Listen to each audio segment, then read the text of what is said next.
It's Friday, February 7th, 2025.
Start off as we always do by saying that if you'd like to support our show, it's very easy. All you have to do is go to supportourshow.com.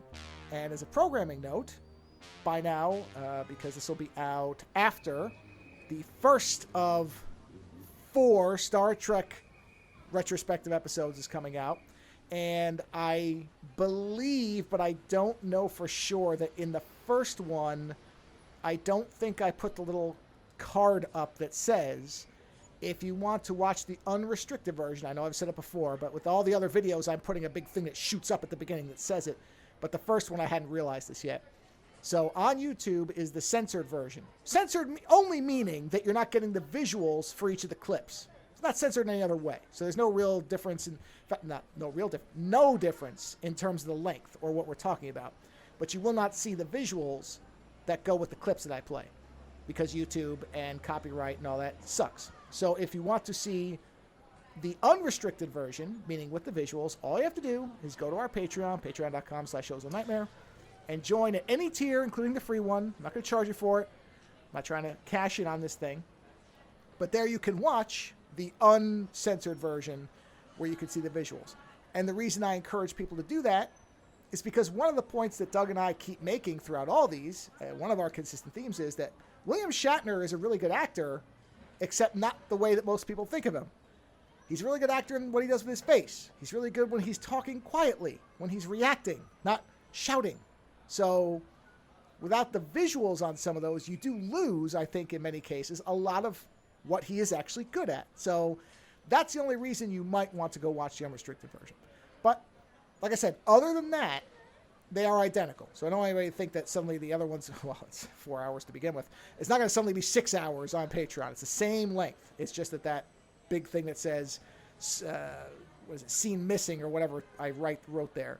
That is not present on the Patreon version. So just wanted to put that out there because I think in the first one, it was before I'd realized that and I'd already finalized it. I'm not re-encoding it to add one thing when I say it on this show, and all the other ones will indicate it, and people will figure it out. So just wanted to point that out, because part 1 is out. It will be on the first Monday of the month for the next, including this month, 4 months, because there's 4 parts. Part 1 is Star Trek the Motion Picture, Star Trek II, The Wrath of Khan. Part 2 is Star Trek III, The Search for Spock, and Star Trek IV, The Voyage Home. Part 3 is Star Trek V, The Final Frontier, Star Trek VI, The Undiscovered Country.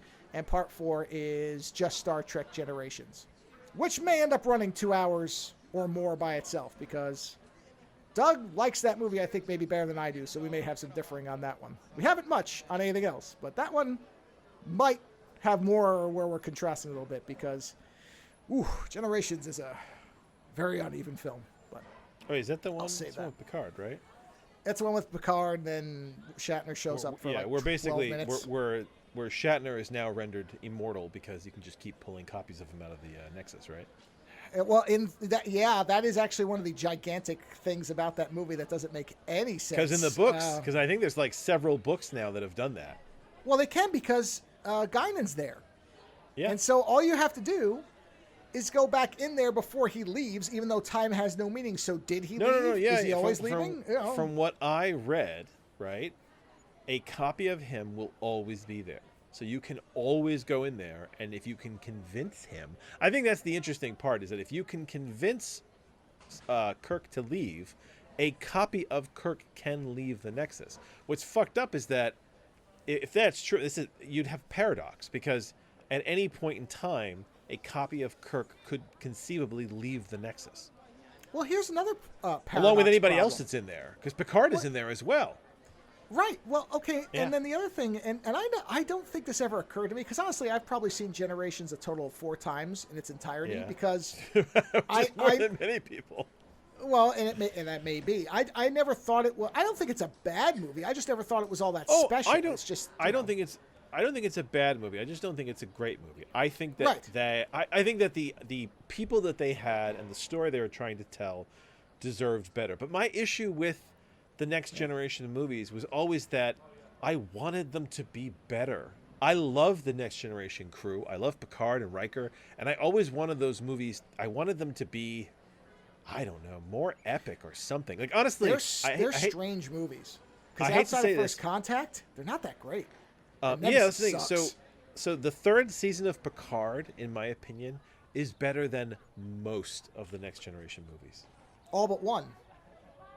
Except There's which only one? 4 of them. I would say First Contact. Okay, well, actually, okay, we're not going to. Do you like First Contact quite a bit? I like the beginning and the end of First Contact quite a bit. See, I find all of them. It's not that I think they're bad. They're just not good. I want them to be better. Well, I think I may actually watch the rest of them again soon, because what I realized about Generations, this will be the point I make on that episode, is it's 30 minutes too long. I was watching it, and there's stuff happening. I'm like, wait a minute, is this movie 2 hours? And I looked it up, and sure enough, it is, and it does not need to be 2 hours. I think that and I wouldn't have minded if it was longer if they just did better shit with it. I think the problem that they have with that movie is that I don't think that Kirk and Picard particularly gel. And I don't mean that like, they should be buddies, but even like just they don't seem to be right on screen together. Do you know what I mean? No, well, there's 2 problems. Here, we'll do the short and dirty version, but there's 2 problems. Yeah. There's 2 fundamental problems with Generations. Yeah. One is the Data stuff sucks. All that Data humor is some of the most embarrassingly awful and unwatchable humor in all of Trek, and that's saying something. It's bad. I mean, awful. So outside of Data, then you've got. Well, so you can cut all that way down, because the stuff with Data where he's not being funny but is being emotional is very good. Where he's afraid, where he's got regret because he let Geordi get captured at the end when he finds Spock. That stuff's good. That all works, yeah. Yes. So you cut all the humor out and give Picard and Shatner an extra 10 minutes to because they go from arguing to we're best buddies now on an adventure in the space of about 13 seconds. I feel like the writing between them is very bad, and I feel because you have those two people, because those two actors represent powerhouse figures in kind of the Star Trek lore. I feel like there should have been more to the two of them. There should have been more to their conversation. You should have at all times been very aware of their alternating points of view on things. Oh, you know what I mean? Yes, no, it's further than that. That it doesn't make, if you actually think about it a little bit, it falls apart so quickly, because the whole arc of Picard in this movie is that he is devastated by the fact that he never got a family, and the family that he has are all dead. Yeah, I mean, I guess the wife is alive, so I guess he could marry her and have kids, because, I guess you could do that. But, hey, whatever. That's weird. Come on. Weirder things have happened in real life is all I'm saying. But what I mean is, Picard should be the first one to understand why Shatner's like, yeah, I never had a family. I gave it all up for Starfleet, and it was a stupid decision. And there should have been more of... Because Picard instantly goes to, hey, you have a duty. Wait a minute, man. Your nephew and your brother just burned to death, and you've realized that you have no family and no future for your family's name because you gave it up for Starfleet. And the joke of it is that is the core of the last season of Picard, which is Picard discovering that he has a son that he never knew about, and how that suddenly turns his whole fucking world upside down. Yeah, and that's fine. You know, like I said, it's just that it's clumsy. And then Shatner is basically like, I'm getting married, fuck you. He goes through a door into a stable and then changes his mind. I think, hold on. That scene. Okay, you just triggered something with me that I remembered about that scene, right? Yeah. But first, clumsy. I think that's the word for all the Next Generation movies. They all felt clumsy. They would have been fine. They would have been amazing as TV movies. But as cinematic releases, they felt clumsy. Except for First Contact, which feels very tight in the whole thing of Picard being traumatized. First Contact still feels clumsy to me. Well, only the humor Earth stuff. It goes on too long. But Picard and Data's things are very, very connected to the shows. Because, of course, Picard would be fucked up from being And the Borg. thing is, if you watch those movies and you just think of them as like special episodes of the show, I think they come off better. Well, Insurrection was an episode that they just made into the movie and hoped nobody would notice. They already But that's did what I that. mean. Yeah, if you just watch them and don't like it, because you put in your mind, you put things in different categories. And when you think, oh, this is a cinematic movie and this is a TV movie, we always put those in different categories. As TV movies, they're fantastic. As cinematic releases, they feel clumsy. That said, the fear scene. So, I understood the sequence with Kirk. So Kirk goes into the stable and he sees that horse and he does the jump or whatever it is he does. And he says to him, you know, when I used to do that jump in real life, I was always afraid. And that's one of the things with that's kind of the core element of the Shatner Kirk, because I think the new Kirk is slightly different. The Shatner Kirk, there was a fear. The fear was part of what he liked. He liked the fact that he didn't know if he was going to pull it off. That it was trouble, that it was danger. I mean, that was his thing. And when he realizes in that moment that in the Nexus, there's no danger, it's not that he's best friends with Picard. It's that he realizes that he's in a world where nothing is dangerous anymore. Yeah. And I just wish they had expanded the entire that. premise of the movie. Because Guinan's whole thing is, hey, if you go in there, it's just joy and you'll never want to leave. Well, 2 people instantly wanted to leave. So how good could it be if he felt the fear? Or didn't feel it, or whatever. You need better writing to communicate that both of them just happen to have this. Yeah. I don't mind how it happened, but it happened so quickly. It just instantly happened. Yeah. It should have gone on for a bit more, and there should have been more of it. If time doesn't matter in there, it could have gone on for a while. In fact, what I think they should have done was they should have pulled like almost an Inception, where they should have let it go on for a few years. Because, do kind of like a weird montage of the fact. Or Groundhog Day, what we were talking about, the Groundhog Day thing. Time doesn't matter in there. So they could have gone on for a while till Picard eventually convinced Kirk to leave with him. You know, when Kirk is finished jumping every canyon and fucking every alien and basically doing all the things that he wants to do and realizing that he still isn't satiated. It should be that Kirk tries every joy and realizes that there is no greater joy than nearly fucking failing, pulling success from the mouth of defeat. You know what I mean? And let him get there in, like I said, a very Groundhog's Day sort of way. But either way, that's my point. Is that that part is so brief. The whole thing with them should have gone on longer. You could have cut and his death all that is really dumb humor stuff. His death is very dumb. I don't. Honestly, he should have.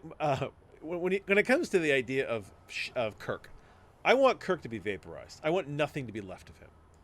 I don't want anyone to have anything to mourn. I don't want last words. I want him to do something valiant and just disappear. You know, like just slip into legend.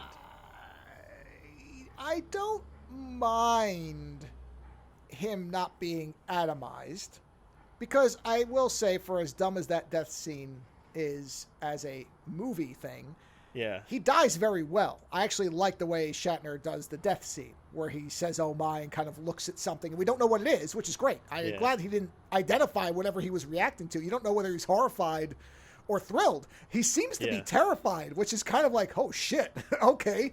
That's a way to have your hero go out, that, oh, I'm going to hell or whatever. So I kind of like that. But yeah, basically falling down with a bridge and getting his bones smashed. He went out better when he was on that awfully bloated Enterprise B than he did falling down. So with Captain Cameron. Great. Yeah. Oh boy, and that will be a point too. I'm going to say because we talked. Doug had a very large problem, as a preface for anybody, with Christopher Lloyd as the Klingon leader. Why? Because, well, okay, he makes good points. Like, he at times is doing humor that doesn't work. Because Lloyd is not good enough, or Lloyd doesn't fit No, because they're trying to. We had a very long discussion on why we think they cast Lloyd, which I actually joked. I think they meant Christopher Plummer, and somebody just said, "Oh, anybody named Christopher," and they picked the first one in the phone book. But in reality, I think that they are trying to at times do humor with that character, and it doesn't work. Yeah. And I don't think you should. I think you need to do scary. This is like... And that's Doug's point was this is not the character for humor, so he's right. Who's the actor? Shit, what's his name? Fuck, I can't remember his name. He played Churchill in The Crown. Give me another movie. I never watched The Crown. 30 Rock, not 30 Rock. Third Rock from the Sun. He was the dad. Lithgow, yeah. So Lithgow is an interesting actor because he can do really, really funny, right? But if you've ever seen the movie Raising Cain, he can also be fucking frightening. And the thing is that he's scary at times as Worf in Buckaroo Banzai. He comes off very lethal, even though he's a buffoon. Yeah. So, and the thing is that Christopher Lloyd is like Lithgow in that he can be very scary and he can be fucking ridiculous. And I think the thing is that they should have just gone all in on scary. Yes. And just made him a badass, let's call him a Vulcan. A Klingon, right? Yeah, Klingon. Yeah, Klingon. No, you got it. Yeah. But he also makes a good point that when Christopher Lloyd attempts to speak Klingon, he does sound like he's doing a Jersey accent. That's not his fault. I just don't think he can pronounce it. It is noticeable when he's doing it. It is funny. So, like I said, I don't have this. I mean, neither of us thought 3 is a bad movie. 3 is a peaks and valleys movie, just like 5 is. So, but I think Cameron as the captain of any ship is the worst of casting in any Star Trek film. It is weird because you don't get to be the captain of the Enterprise unless you're something special. Every captain has been something unique, right? And it undercuts the whole thing of Kirk because wouldn't you want somebody who looked like he was better and then he's like, I don't know what to do, and then Kirk steps in as opposed to a doofus who got put on there by his dad?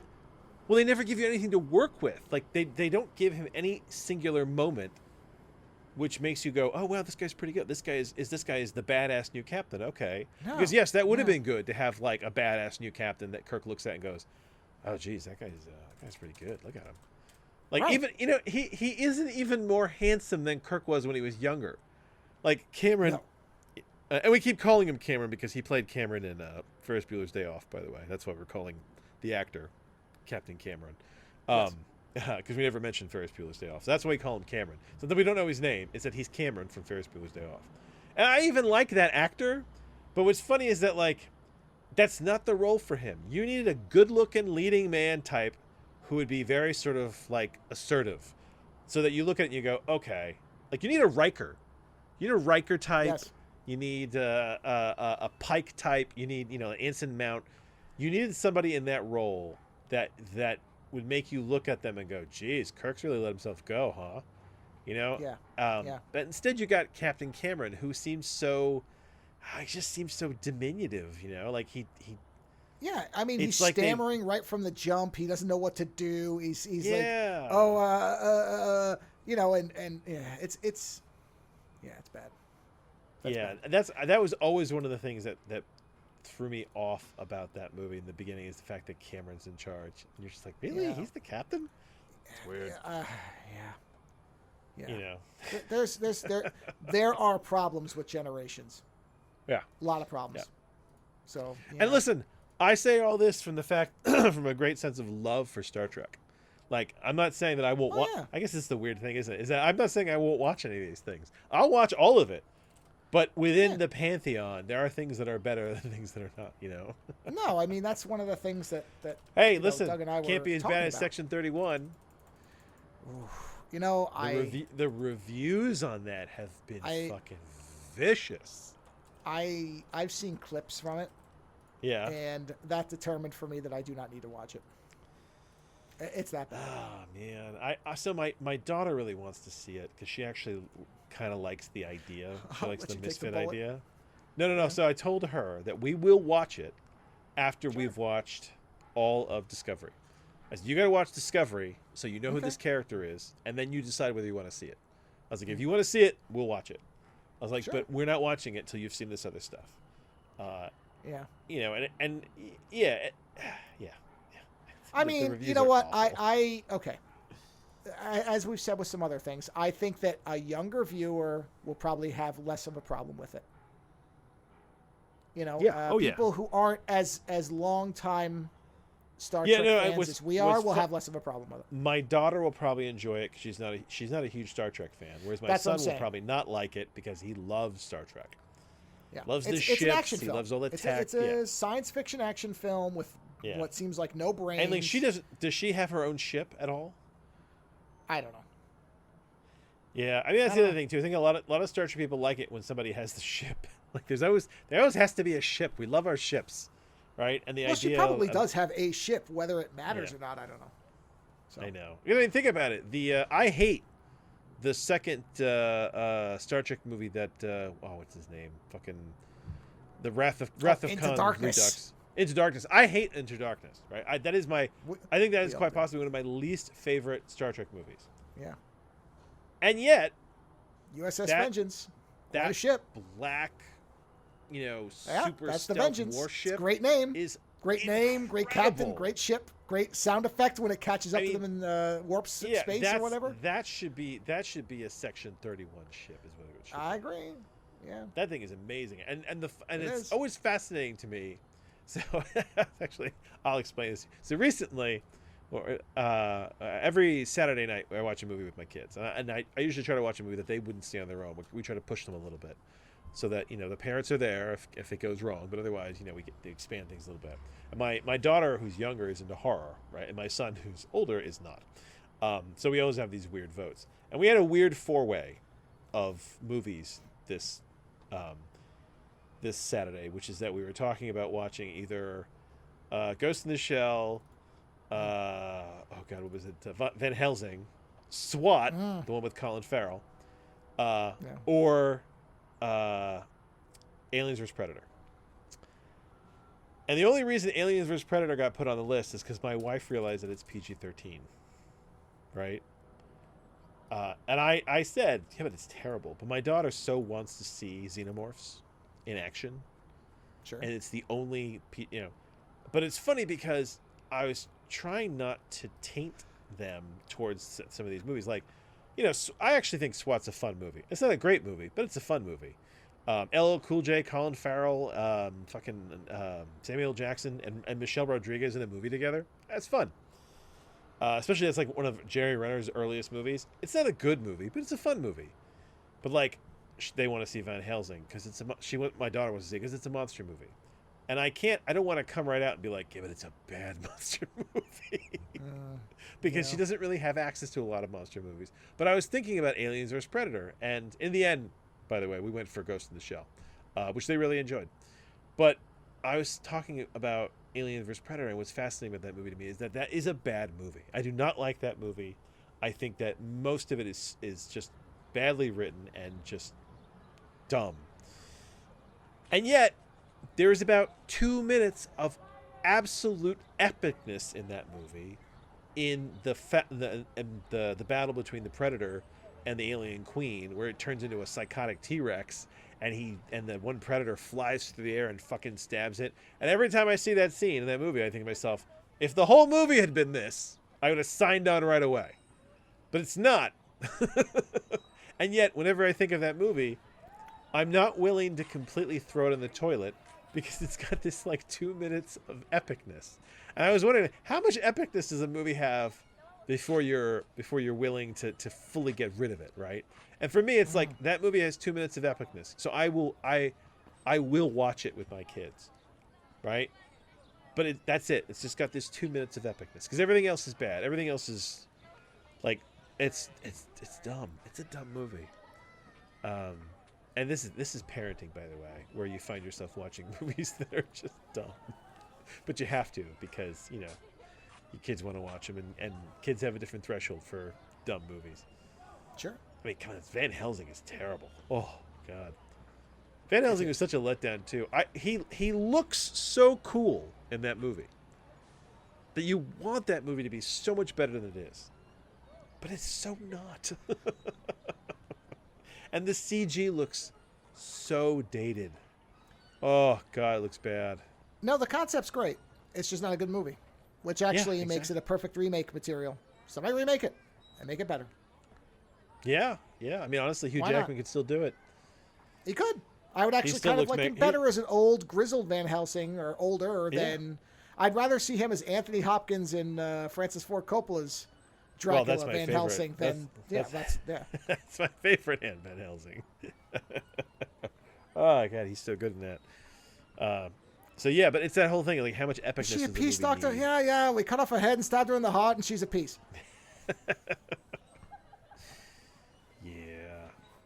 Man.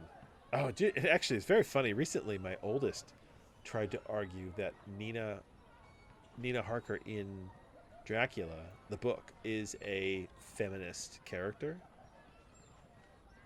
And I thought it was an interesting conversation because I wholly disagree with that. I think that Nina as an iconic character who has been... You mean Mina or Nina? No, Mina. Sorry, Mina. Yeah, Mina Harker. Okay. Has been translated into a feminist character. But that Mina in the actual book has almost no personality. In fact, that is one of the problems with Bram Stoker's Dracula, is that many of the characters don't really have that much personality. And yes, even ironically, Dracula... Harker has more of a personality than Mina, yet in the movie, Keanu Reeves is like a wooden board next to... I know. And Mina is almost the lead, yeah. So... But I think that's the thing is I don't understand. She is the lead next to. I don't understand. Well, because I mean Dracula is almost the lead as well. That's what's his face. Yeah, him. Yeah, but in the book, it's like even Dracula comes off like a chump. At one point, they almost kill him with the Gurkha knife. And he's like, "Oh shit, I gotta get out of here." And you're like, "Jesus, you just stabbed Dracula and he ran away like a bitch." Like, okay.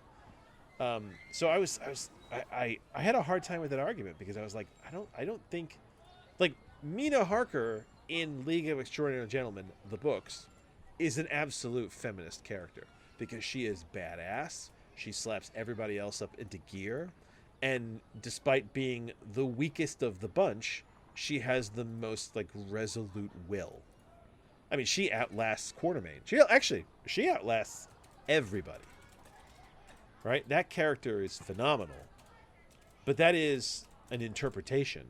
Mina Harker in the actual Dracula book is weak. I mean, and she's weak amongst a lot of poorly characterized characters, and that's why it's Bram Stoker's Dracula is one of those weird books where I read it and I was like, I understand the importance of reading this book and what it translates into, but as a book itself, it's a classical book, and I think that's the problem. Is that classical fiction? It's not written for our day and inspiration point, not as the book itself. Yes. Oh yeah, exactly. I think Frankenstein's a better book. It's the wellspring. I think Frankenstein's a better book than Bram Stoker's Dracula. By far a better book. Yeah. I barely remember Dracula, and I remember almost all of Frankenstein, and I read them the last time basically one on top of another.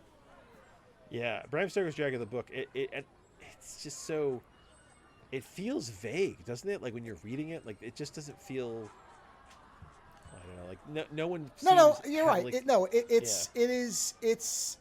It's a concept. I don't know anything about the writing of the book. I don't know anything about Bram Stoker or anything. I don't know anything about him. So I have no idea if he was a great writer or a shitty writer. Nothing. I know nothing, right?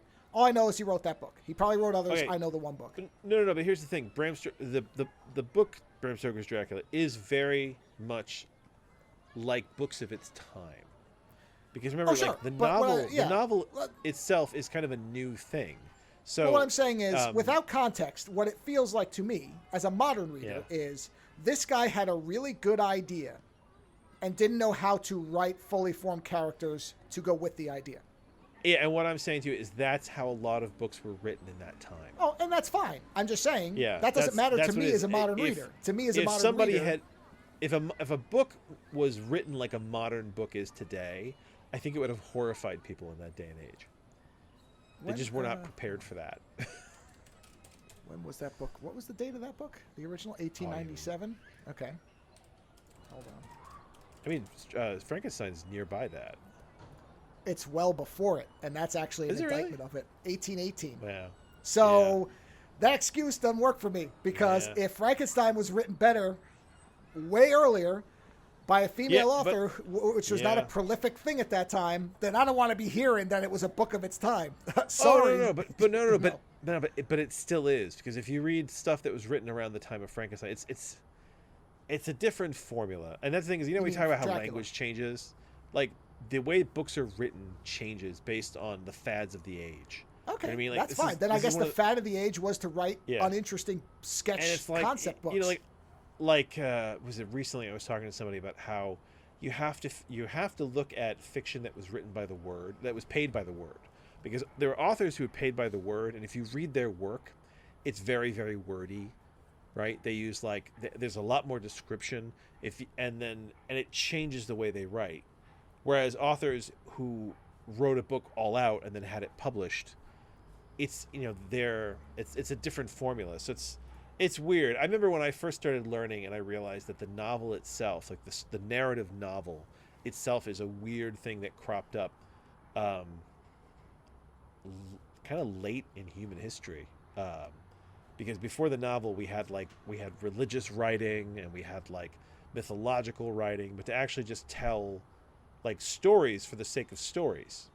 Do you know what I mean? That is in the span of human history, that's a pretty new thing. And the fact that it has become everything, movies, music, everything is telling us, we have become so good at it. But it is relatively new in human history. I mean, even if you read old plays, I mean, it all feels so stunted early on. I mean, it's like reading modern poetry and early poetry, I think Beowulf is considered to be one of the first novels, but even that is a mythological story. So yeah, it's weird. And that's fine, Old but all I'm fiction. saying is when a book 60 years prior is better written, I don't care what of the time means. I don't give a shit. That's, Oh no, listen, Frankenstein is a better book. And honestly, the sad thing about Frankenstein is that I think that the book is much better than a lot of the versions that have been made of it. That's the weird thing, which is that I like it when they take Dracula and add to it. Yes. Yeah, but Frankenstein, I mean, the monster is one of the best spoken characters in the book. Yes, he has a And whole. yet they This is another always- thing. Dracula, you barely know anything about, really. Yeah.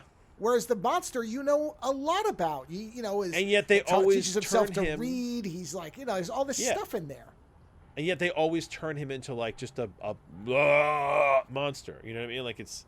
It's kind of sad that they do. I wonder why they do that. What's the instinct with that? Why they're afraid to use Frankenstein as the book is, but not afraid to. Well, I would argue that they have changed him because the Kenneth Branagh version paints Frankenstein himself as much a monster, if not worse than the monster himself. Oh yeah. You understand the monster. The monster does monstrous things because he has been.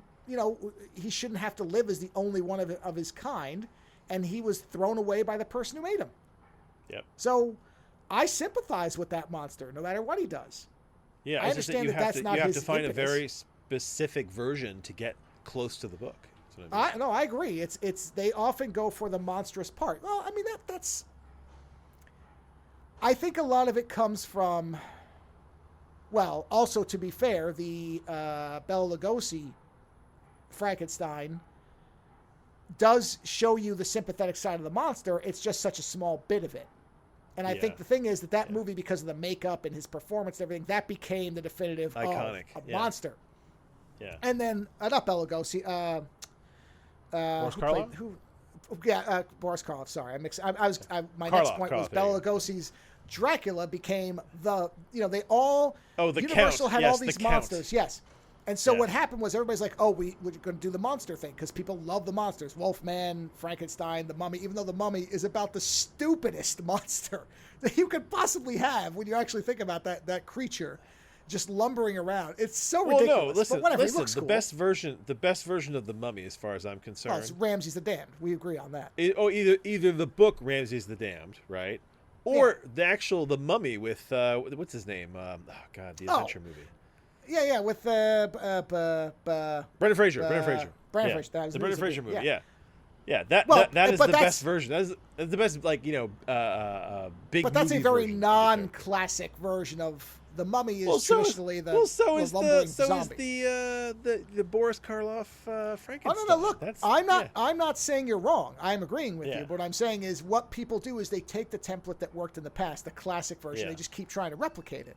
And so Frankenstein is seen as this monster. Even though, really, again, I would argue that the Kenneth Branagh, I know, did he direct that movie? He didn't, right? Know. Or did he? Whatever. The one with Kenneth Branagh and Robert De Niro, I think is probably the most authentic De Niro's the monster, Frankenstein. right? Yes, he is. He absolutely is the monster. Yes, and I think that is the truest form of the Frankenstein monster. I'll have to watch that again. It's very good. So long ago. It's very good, and it really is. It is the book.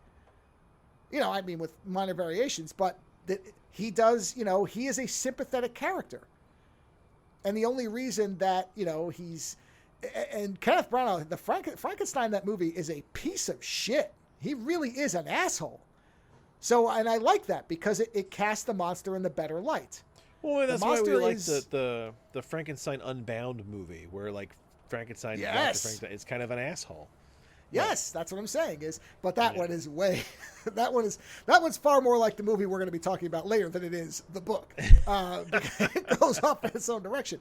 But as far as trying to be accurate to the Mary Shelley book, I really do think did Branagh. Well, he wasn't even. The other thing is, he wasn't even a doctor. He was a medical student, wasn't he, in the book? Yes, and I think in the movie... The doctor thing got added later on. All right. No, he did direct. Kenneth Branagh did direct. Darabont did the screenplay. Now things become more clear. Who wrote the screenplay? Frank Darabont, the guy who did The Shawshank Redemption. Now you understand why it's a good movie. Okay. There you go. Okay. Here, right here. Considered the most faithful film adaptation in many respects of Mary Shelley's... Okay, yeah. Frankenstein or the Modern Prometheus. I wish more things would include that subtitle because that's such a fucking great subtitle. I like Modern Prometheus.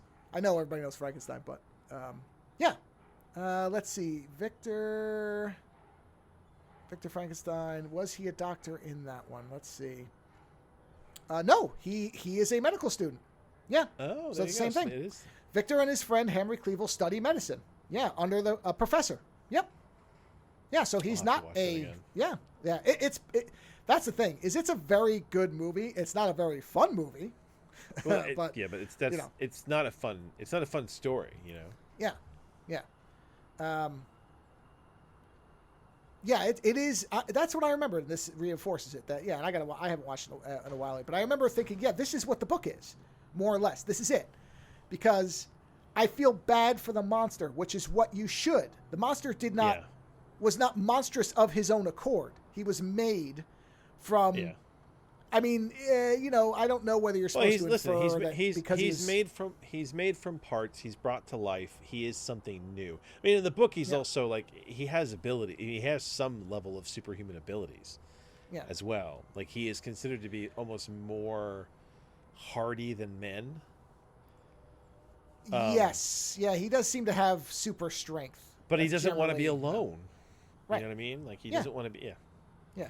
All right. Yep. Well, staying in the realm of books, I've actually, this is funny because I have reviewed one of the short stories from this book that I wanted to talk about. Oh, wait a minute! Before you get into your reviews, yeah.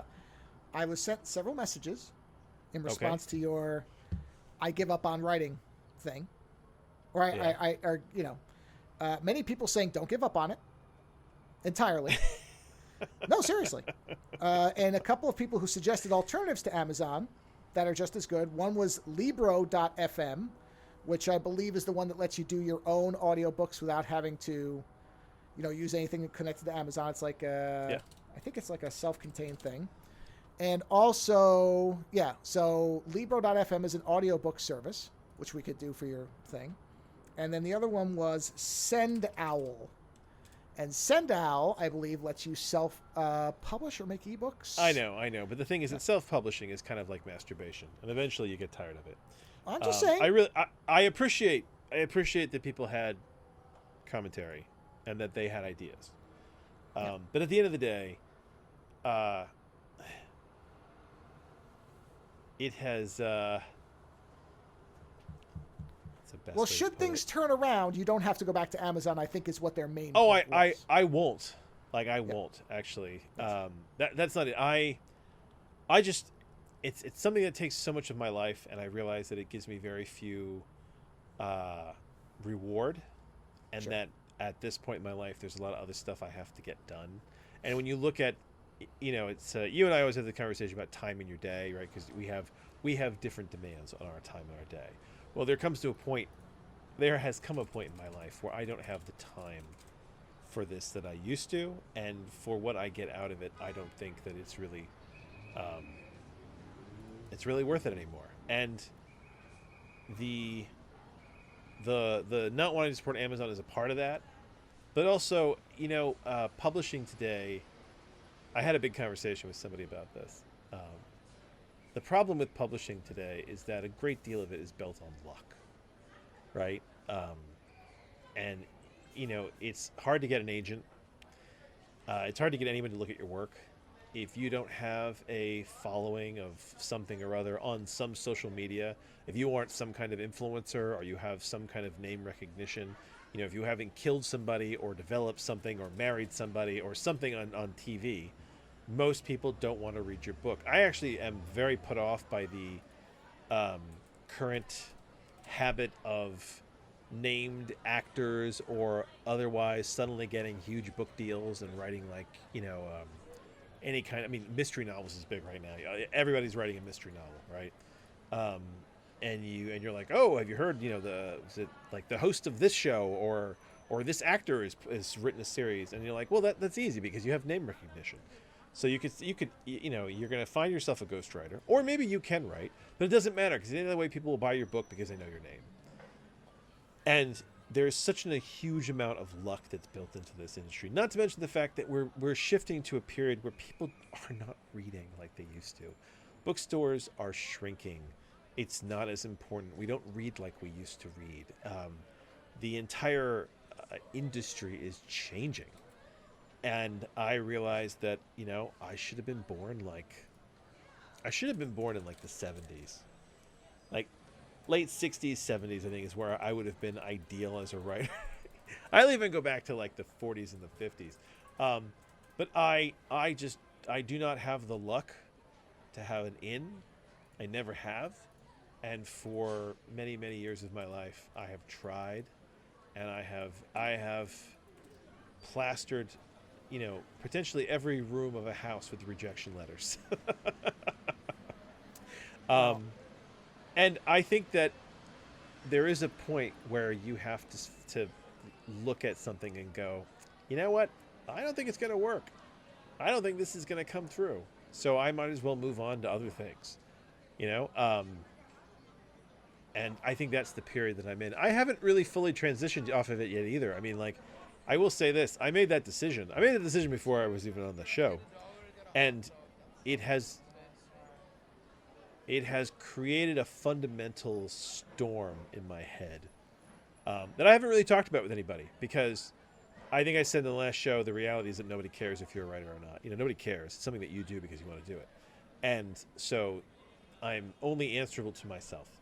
And I am in a massive fluxy storm of what it means and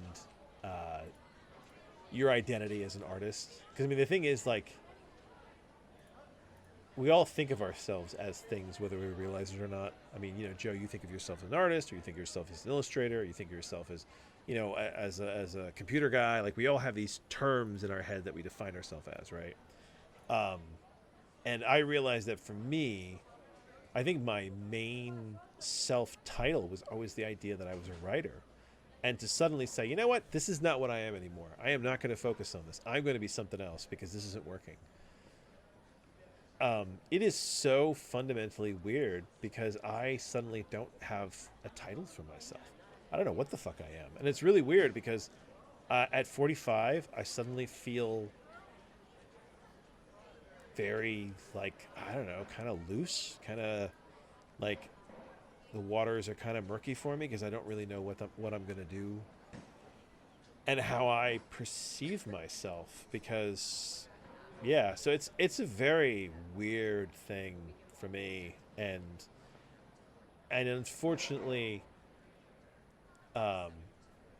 nobody outside of my head and no one outside of kind of the world of writing can really kind of grasp it, because it really is just, are you lucky? Do you know somebody? Do you have name recognition?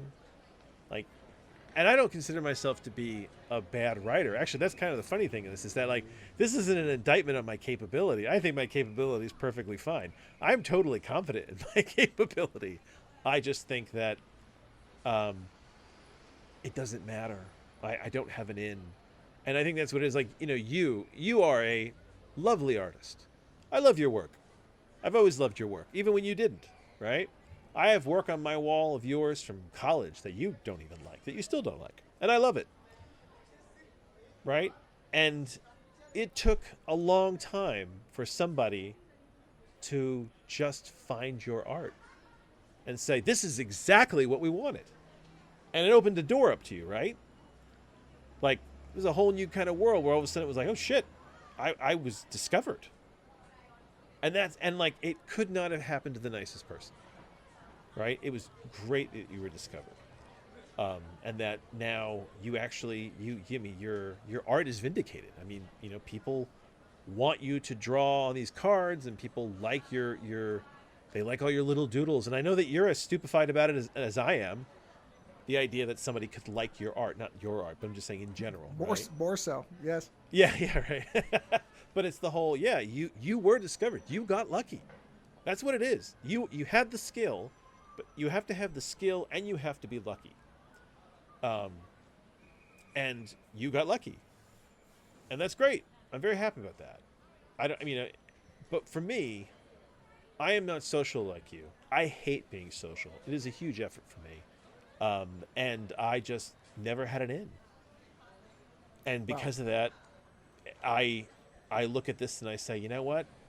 Also, I think to add to this, my level of hatred of society has been so ramped up. It's like up to 11 at this point.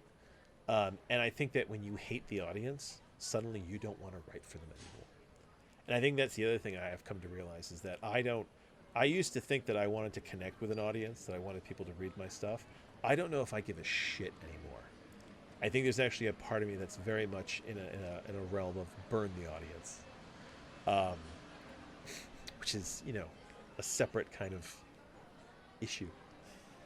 But yeah, I'm just not lucky enough to be a writer.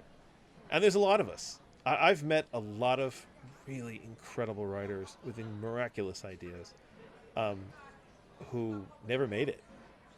And it's depressing because they're so good. You wish that their names were on shelves. But you know what? Then at the same time, there's authors that I love whose names aren't on shelves anyway. You know, I love David Drake. I mean, you're fucking lucky if you find him in a bookstore. You know, we are moving into this world now where, like, unless it's your fucking super bestseller, it's not even in the bookstore. I mean, like, if you're lucky, you'll find Neuromancer by Gibson in a bookshelf. But that's all of his that you'll find. And a lot of other people are just gone. I mean, Clive Barker. I went to the Barnes & Noble the other day, and I could not find a Clive Barker book anywhere in that bookstore. Anywhere. Not in the horror, not in the fiction, not in the science fiction. And that is a fucking crime. An absolute crime. You lose these worlds. You're losing these miraculous worlds that just open up the brain to all kinds of thought. And the loss of so many worlds is just, it's tragic. But we just don't read like we used to as a society, you know, at least in the US. It's just not as important, and we only want the best sellers. That's the only thing that people remember. You know, it's kind of like, you know, Charles Dickens, right? Is that a rhetorical question? I heard of him. Right? Yeah. Yeah. You know anybody else who was writing at the same time? Well, I don't know Anybody. what the time frame is for him, so I don't know. Well, there you go. Oh yeah, Shakespeare. Do you know any other playwrights from that time period? Yeah, the Amadeus guy, right? Same time Yeah, frame. exactly. Writer. We remember the greatest versions of a thing. We remember the greatest ones. The biggest ones. Okay, but wait a minute. You know? Yeah. That's okay. That is true to an extent, but it's not really true because I never heard of the author of Rogue Moon, and yet you went on and on and on about it and sent me the book, and it was great. And I discovered it by accident. I joined an obscure science fiction collection. Yeah. And discovered that this guy, Algis Bader, who's an incredible writer, all of his shit's out of print. Yeah, His shit is gone. Yeah, and only because that's a secondary problem. Yeah, I know, but I'm saying, but again, that guy, Algis Bader, the reason he was as published as much as he was one of the editors for like fantasy and science fiction magazine.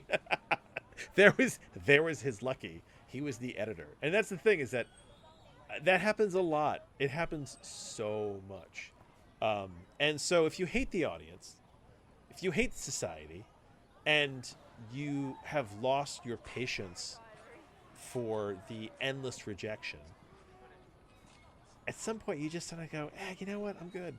And here's the thing, I didn't know if I was going to stop writing altogether, or if I was going to just do it for myself and just not tell anybody, just die one day and have like 40 books on a computer somewhere, and let my kids find them and be like, my dad was weird. But I was recently trying to understand why I did it, because it's a big thing, right? Why do you create art when you get nothing for it? There's no value, like you're not getting paid, nothing. All it does is eat your time, right? So why do you do it? Right? So Joe, why do you draw? Like, I mean, now you've got the added bonus of having actually sold art, having people who actually want your art. But before that, you did pictures. You did all sorts of art. Why did you do it? Sure. What'd you get? Honestly, I didn't really get anything, to be honest. I just enjoyed, well, I can't even say I always enjoyed doing it, but I think there is a part of me that never stopped knowing that, even if I didn't define it this way, that nobody else on the planet looks at things the way I do, and sometimes I want to get that out and see if it actually looks as good as I think it is. And that's the thing. So that was all it was. I was desperately trying to, I mean, and that's a great definition. The fact that you have a definition is fantastic. I was trying to understand why I did it and what I actually got out of it, if I got anything out of it. And I was like, this has been over like weeks trying to figure this out, and I realized that, you know what it was, is that I didn't think one life was good enough. I mean, you ever hear that phrase, a writer is actually many people desperately trying to be one, right? I had too many people in my head. I had too many possibilities in my head. Endless possibilities. I realized that part of why I wrote, part of why I wasted so much energy on this effort, was because I wanted to see other lives. I wanted to live other lives. I wanted to fall in love over and over again. I wanted to be different people. I wanted to visit impossible worlds. I wanted to fuck with reality. I wanted to play with it. I wanted to rip it apart, put it back together, and just play. I wanted to be like a god. And I did. And it's great. And I realized that because of that, I might still write. I might still create. I might still play. But my interest in sharing it with the world is pretty much at a nil at this point. And maybe that's the best way to do it. It's the whole dance as if no one is watching. Yeah, dance as if no one is watching. Write like it doesn't matter. Draw like no one will ever see it. Because as long as you find a reason and you do it for yourself, for the reasons that you've deciphered, then that's all that matters. Because I know there's writers who really just wanted to write to be famous writers. There's people I know who wrote, and their single goal was to be published so that someone would look at them and be like, oh my God, you're amazing, right? I don't suffer from that. I don't trust anybody's opinion. I think they're usually wrong, especially about me. And luckily, I actually kind of like my writing. I think it's pretty good. I mean, My older writing is dated and can be grim, but like my current writing, I like it quite a bit. I actually think it's quite good. So I guess I just don't need the audience. And I gotta hand it to the comedian Craig Davies. He does Taskmaster, and you ever heard of him? He's a Sure, British yeah, comedian. I know that. Right. Yeah, I know the name. I Yeah. know So what recently, Taskmaster is, so I love Taskmaster. I think it's a really funny show. And recently, there was I saw some interview that he did about it was kind of about his life and how he got into comedy and stuff like that. And he said something that was kind of like a key for me to open up this, which is this idea of when he was younger, he made people laugh, and he really liked that, and he realized that that was something that he kind of needed. And like over as his life went on, he did other things, but he never found quite the enjoyment that he found from amusing people and being kind of the center of amusement, right? And I was like, interesting. And the thing is, you hear this again and again. Like Eddie Murphy talks about in interviews how, like, when he was a kid, he used to put on. Oh, he does this in one of his comedy routines too. He talks about how he used to put on shows when he was young, like as if he were Richard Pryor, because he thought Richard Pryor was amazing, right? And he loved the attention. And so many actors, comedians, people, they realized at a young age that they like to be the center of attention. They like an audience, right? And I realized, motherfucker, I don't want a fucking audience. I never wanted anybody looking at me. I wanted to be a shadow in the corner of the room watching everything going on. I wanted nothing to do with it. I just wanted to leave my observations like ghost reports and just fucking walk out of the room. And if anybody read them, good. And if nobody reads them, I don't give a shit. And that's kind of where I'm at now. And it's been unlocked. And because of that, it's like I was upset at first, but now I kind of feel almost weirdly good about it. The fact that I no longer have the stress of wanting an audience and wanting to be lucky, because at the end, I get to be a god. I get to create. I get to live countless lives, and I am answerable to nobody. And the second you stop trying to make money off your art, the second you do art for your own personal agenda, I mean, yeah, you're going to have to figure out something else to do with your life, but it makes it a lot more pure. It makes it a lot... And I'm not putting down anybody who sells their art. Listen, if you can make art and sell it, good for you. That's great. But if you can't do that, and you can find the enjoyment in just making it for yourself, then that's pretty amazing. And so, yeah, I'll probably die with like 40 books on my hard drive. And then they'll be gone like tears in the rain. And I'm kind of okay with that, because I mean, that's kind of the heartbreaking beauty of existence. Every human is a story lost at some point, right? And just because people don't know about something doesn't mean it's not epic and amazing. You have many great works of art that may never be bought, that people may never even see. That doesn't mean that they're not fucking amazing, and they don't designate to the world your unique vision of it.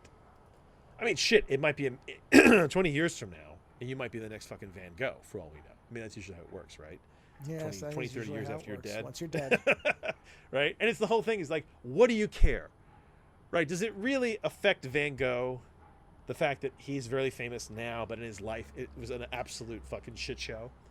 Right? Well, if someone goes back and, I mean, there's that Doctor Who episode, right? Where where he takes Van Gogh to the future and shows him like the art thing to make him feel better about it. I'm like, yeah, but then you bring him back to his shitty life and you drop him off into a world where no one gives a shit about his art. And he's in that world going, well, one day people are going to really love this. And it's like, you have to wonder at your obsession for an audience, right?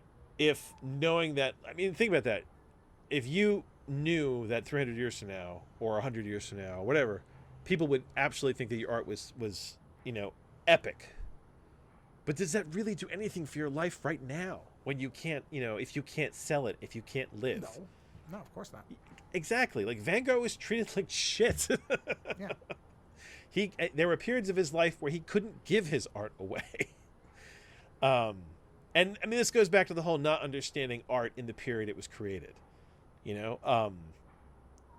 So if you can just ignore the capitalism and create art for the sake of art, it's kind of like getting out of the game. And I'm getting out of the game.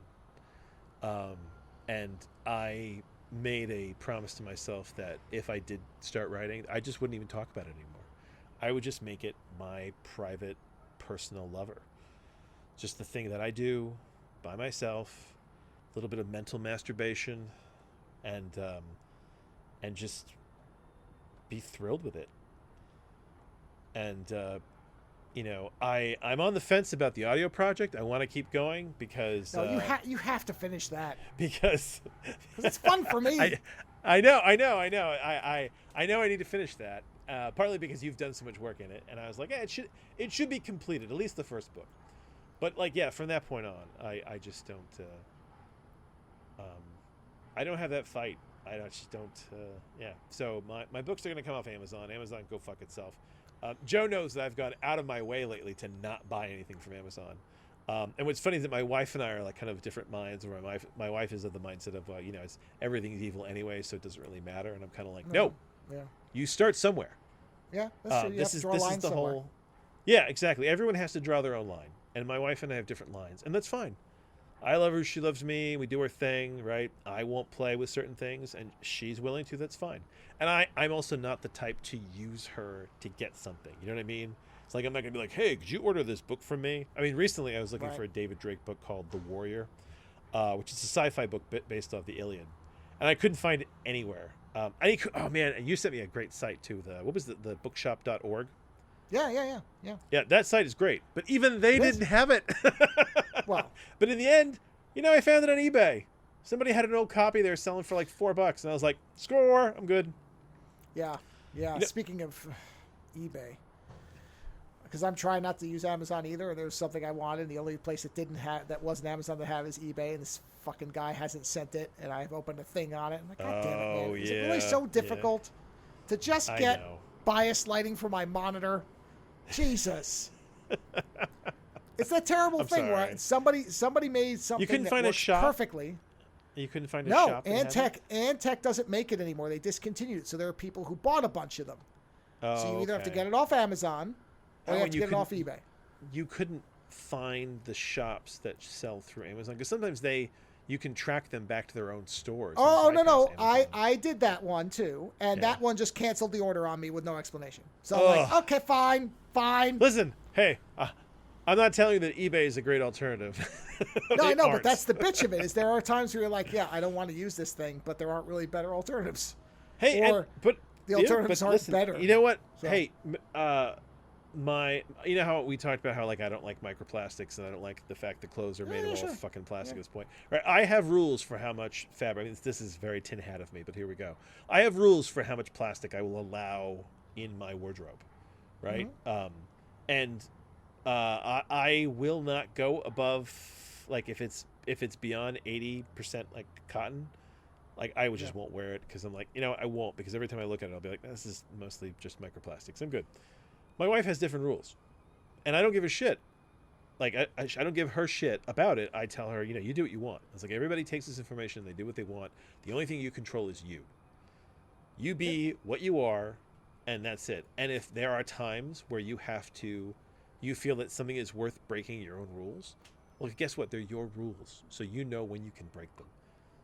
It's the whole everyone can jump off the wagon some of the time. Listen, I'm always trying to control my voracious cookie intake, and there are times where I jump off the wagon and have some cookies because life is short, and there's times where I get back on that wagon.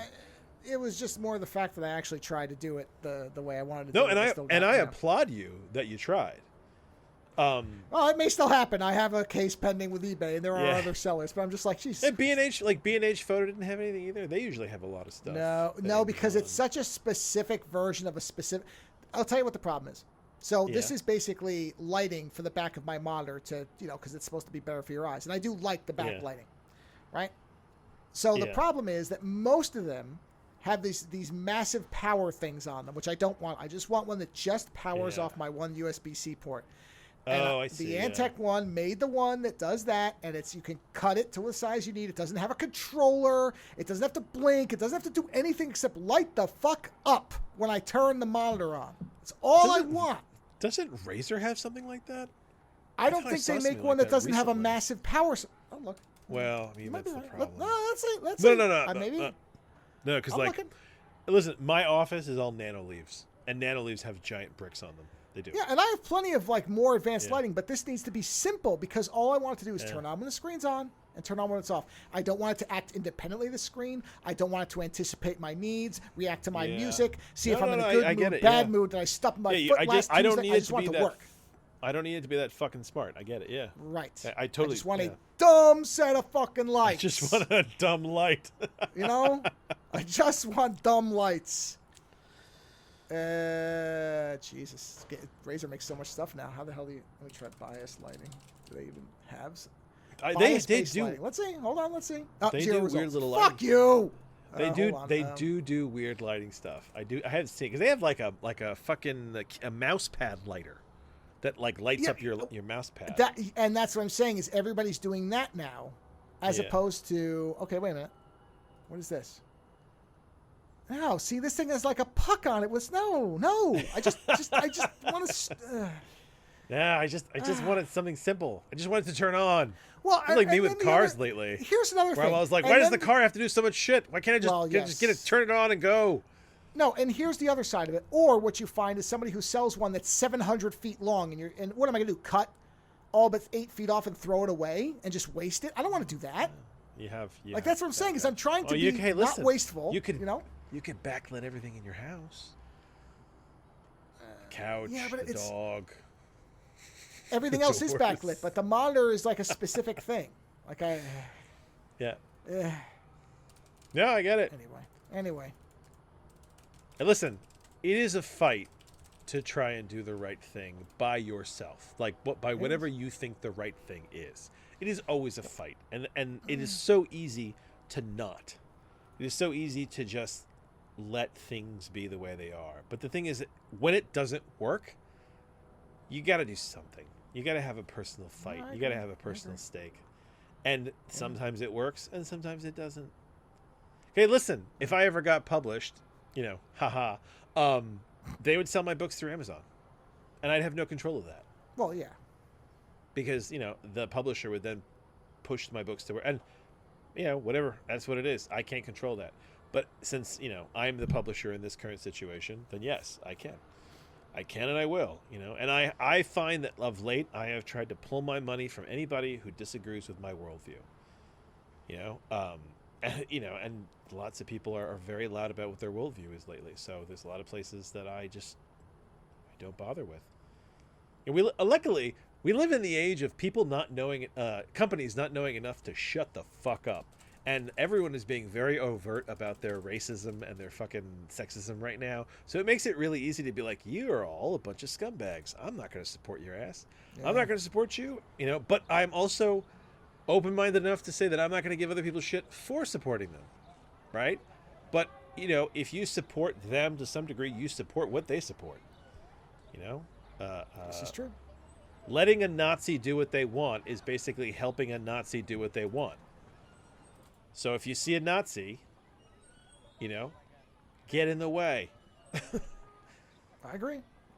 So anyway, I guess that's a pretty segue for my book review.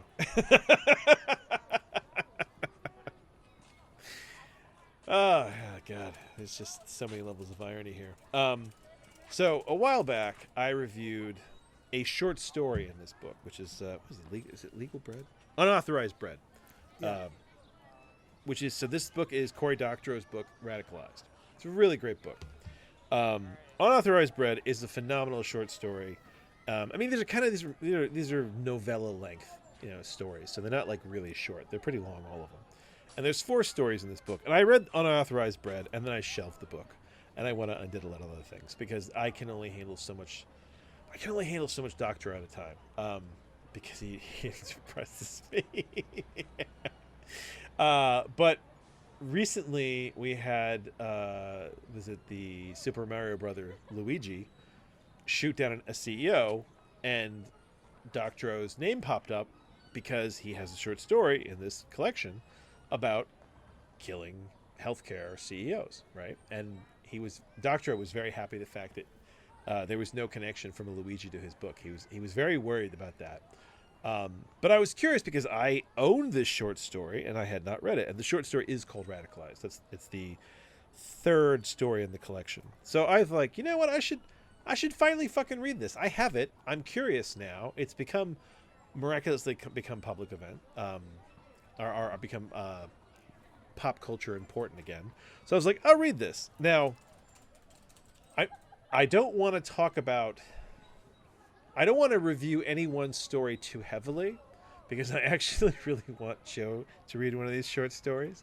But I'm going to mention them all outside of Unauthorized Bread, because I did a big review of that in one of our previous shows, and you could probably find it if Joe's tags are correct. For sure. But yeah, so the story Radicalized is about basically a dad whose wife almost dies of cancer, and her healthcare denies her the life-saving experimental treatment that could possibly save her, and they deny it. And the narrator basically realizes that it's like your health insurance company turning around and saying, no, she can die, right? It's a decision. And he finds solace for his insane grief on a forum that's basically called, I think it's called Fuck Cancer in the Face or something like that. And it's a bunch of angry, cisgender, white guys. Essentially, like, without saying, it's basically like a very Republican crowd, I get the sense. He doesn't say it necessarily, but it's the idea that this isn't a terrorist group, this isn't a minority group, this is a bunch of pissed off white guys. And as the story goes on, the main character's wife miraculously gets better. So he's like, she didn't die of cancer, and he feels like he's gotten a second chance at life with her, right? And they have a daughter. And what he discovers is that there's a ton of people on that website, these people who kind of got him through this dark period of his life, who are still losing people. And as they lose people and realize that they have nothing, it radicalizes them. It makes them realize that the system is broken. And what proceeds to happen is many members of this group essentially start bombing the U.S. Like, it's just a wave of suicide bombings. CEOs, one of them blows up a insurance event in Las Vegas. And the thing is, I laugh about it.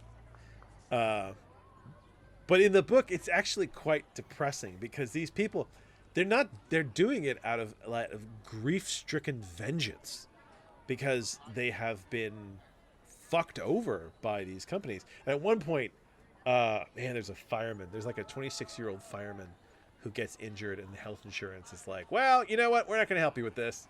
And there's a line in the book where he basically says, turns out firemen know how to blow things up really well.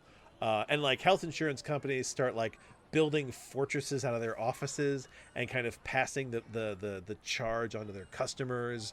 And everyone's sitting there going, well, the American government isn't gonna bow to this. And what's very sad is that the main character in the book, he never does anything, but because he's privy to the possibility of it and never says anything, they arrest him for terrorism, for aiding and abetting, for aiding in terrorism. And the like final half of the story is him navigating the legal system and prison, as the FBI tries to pressure him to basically like go undercover for us and find out what's going on. And the main character realizing that, he doesn't want to blow anybody up, but he also can't turn on these people because he's not entirely sure they're wrong. So they cited this story, and they kept talking about the whole thing with Luigi, and it is, I worry that they kind of sold this story like it was some kind of like, the story of vengeance, but it's not. It's a story of grief, and it's a very sad story, and I enjoyed it.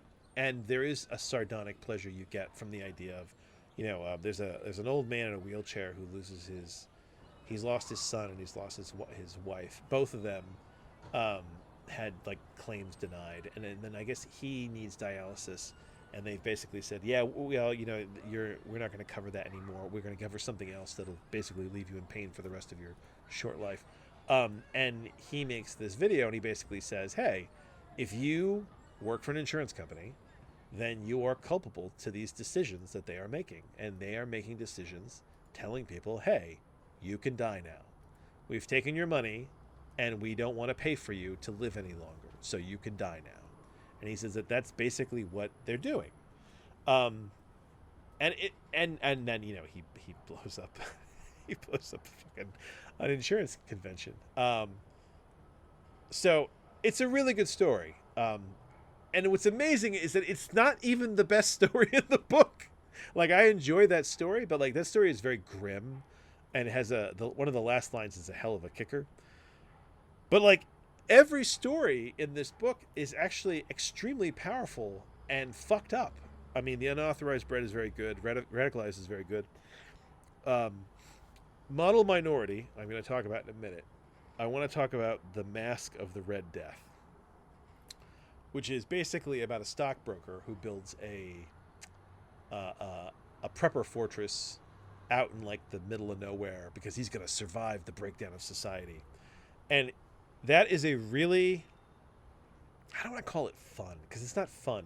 It's an interesting observation of the possibility of how things break down, of how you can be a rich doomsday prepper, and you can have everything you think perfectly planned out, and then watch everything fucking break down around you. And how I think the message in that book that story is essentially that isolationism basically just lets you die by yourself, and that it's when humans work together as a society that there's the possibility of not just surviving but thriving.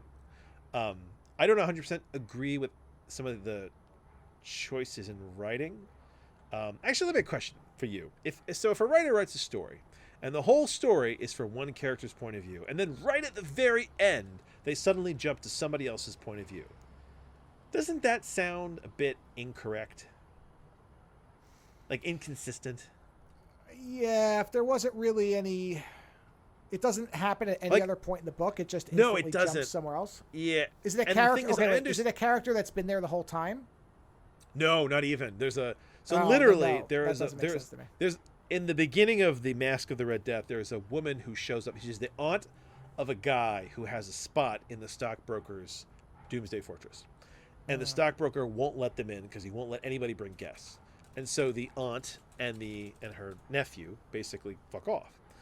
And then you see the aunt again towards the end of the story once everything has gone fucking wrong in the stockbroker's fortress, and it skips to her point of view, where she kind of gives you this brief thing of what she's been up to and what the world has looked like, and how the things that she's lost and the things that she's gained. And I know that it's Doctorow trying to say, hey, look, see, this is what happened to this woman who was on the outside, as opposed to this guy on the inside, right? I just wish that Doctorow had seeded her throughout. In fact, I would have read about her experience through the entire story as a juxtaposition against the stockbroker. But he only brings her in towards the end, so like it's jarring the way he does it. And like I understand the reason why he does it. He really wants to hammer you on the head with this. But it's but it feels structurally, it feels weird to me. I think most people probably don't give a shit, but I give a shit. And even so, it's still a great short story. And when people start dying, this shit happens. Shit goes south so quickly. And the thing is, like, the general theme of this story is boredom and disease will fucking destroy you in the apocalypse. Is really what it comes down to. Like, you're not even worried about people anymore. It's disease and boredom that kills you. Plus, also, and I think this is a misobservation, I like Doctorow. I love his writing. But I do find that there are times where he overlooks people a little bit. So there's a thing where, you know, if you've got, I think he's got like 25 people at one point in this like Doomsday Fortress. And they're in there for like a while, like months, if not more. And people start sleeping around with other people, and I was really surprised that at no point nobody in the fortress of stupidity tried to kill each other over like having an affair. You know what I mean? Like that's one of the funny things. Like, have you read Stranger in a Strange Land? Yeah, but not in forever. Okay, so the whole idea of that book is that basically one of the astronauts sleeps with somebody else's wife, and they essentially kill each other, and they leave this poor kid to the Martians, right? And it's the whole that even in a group that tight and that small, there was impropriety, and I'm surprised that there was no mention of impropriety in this fortress. It's a little niggle. Like it's not important. The story overall is fantastic, and it really gives this idea of what the mindset of certain people who think that they're so smart in an apocalypse could be. You know, and like this guy's like storing jewels and money, and he's talking about how like at the other end of the apocalypse, when society gets back to what it's going to go, he's going to be a god. He's going to have money, and he's going to get right back at things. And it's like, oh man, I don't think you understand what's going on out there. You know, like at one point in the book, the economy is so gone that he's trading like priceless jewels for fucking fruit from like a little peasant farm. And it's like, yeah, well, that's the thing. When there's no food supply, right? All your jewels are kind of for naught, isn't it? If you're starving to death, it doesn't matter how much money you think you have. Like, it really does hammer the idea of how vague money then becomes. Like, the value is not the money. The value is the thing that you can obtain with money. And if the economy and the entire system around the money is gone, well, then the money has no value, does it? You know? So there's a lot of really interesting questions that get raised in that short story. But the one that I want Joe to read, and the one that I think Joe is going to read at some point, is a story called Model Minority, which may very well be one of the greatest Elseworlds Superman Batman stories I have ever read. Now, it is not a Superman Batman story, because I don't think he got the rights, but for all intents and purposes, it is a fucking Superman Batman story. He even refers to Batman's character as Bruce, and Lois Lane is referred to as Lois. She's never referred to as Lois Lane, and he is never referred to as Bruce Wayne. But they are very much their characters, or at least Doctorow's version of what he perceives those characters to be. And instead of Superman, we have the American Eagle. But American Eagle is described as basically a fucking alien with a blue and red costume who passes as human and, you know, flies around, has heat vision. It may be vulnerable to certain elements, though they never really get into it. And he's basically Superman, and it's a Superman story. And like I said, I'm not going to get too heavily into it because at some point or another Joe's going to read it, and then we're really going to get into it. But essentially, it's a story about what happens when Superman decides that he wants to take on endemic racism and police corruption. And the way that society slowly turns on him. Not everybody, but a great deal of it. And it's a really just amazing story because essentially Superman hears a man being beaten by the police and he intervenes. And it all takes place in New York. New York is essentially Metropolis in this. The NYPD is not happy about this. They're not happy that Superman is getting in the way. Now, up to now, the way Doctor explains it, Superman has been fighting with the government, like, you know, helping the government. He's been overseas. He's been dealing with wars. You know, he never really got involved into these kinds of things. He's been doing superhero things, not fighting racism. So when Superman stops this black man from being beaten by a group of white cops and suddenly says, you know what, this is fucking wrong, and I'm going to get involved, and he starts poking around, the legal system gets very upset. People in DC get very upset, to the point of which that when it goes to court and Superman shows up to support this black guy, and here's the charges that the police are basically throwing at this guy. And essentially what it is that they stopped him, they realized that he didn't have anything, so they planted drugs on him, And then when he was like, those aren't my drugs, they pulled him out of the car. They started beating him. And then what they did was, as they were beating him, they kept yelling, "Stop resisting," so that it would look like he was resisting. And there was like 4 of them with body cameras pointing in different directions. None of it is implausible. It's all quite plausible in the day and age that we live. So when Superman shows up in court, Bruce Wayne shows up. And because Bruce Wayne has as much clout as he does and as much money as he does, he's able to clear the court because everybody owes him a favor because he's Bruce Wayne.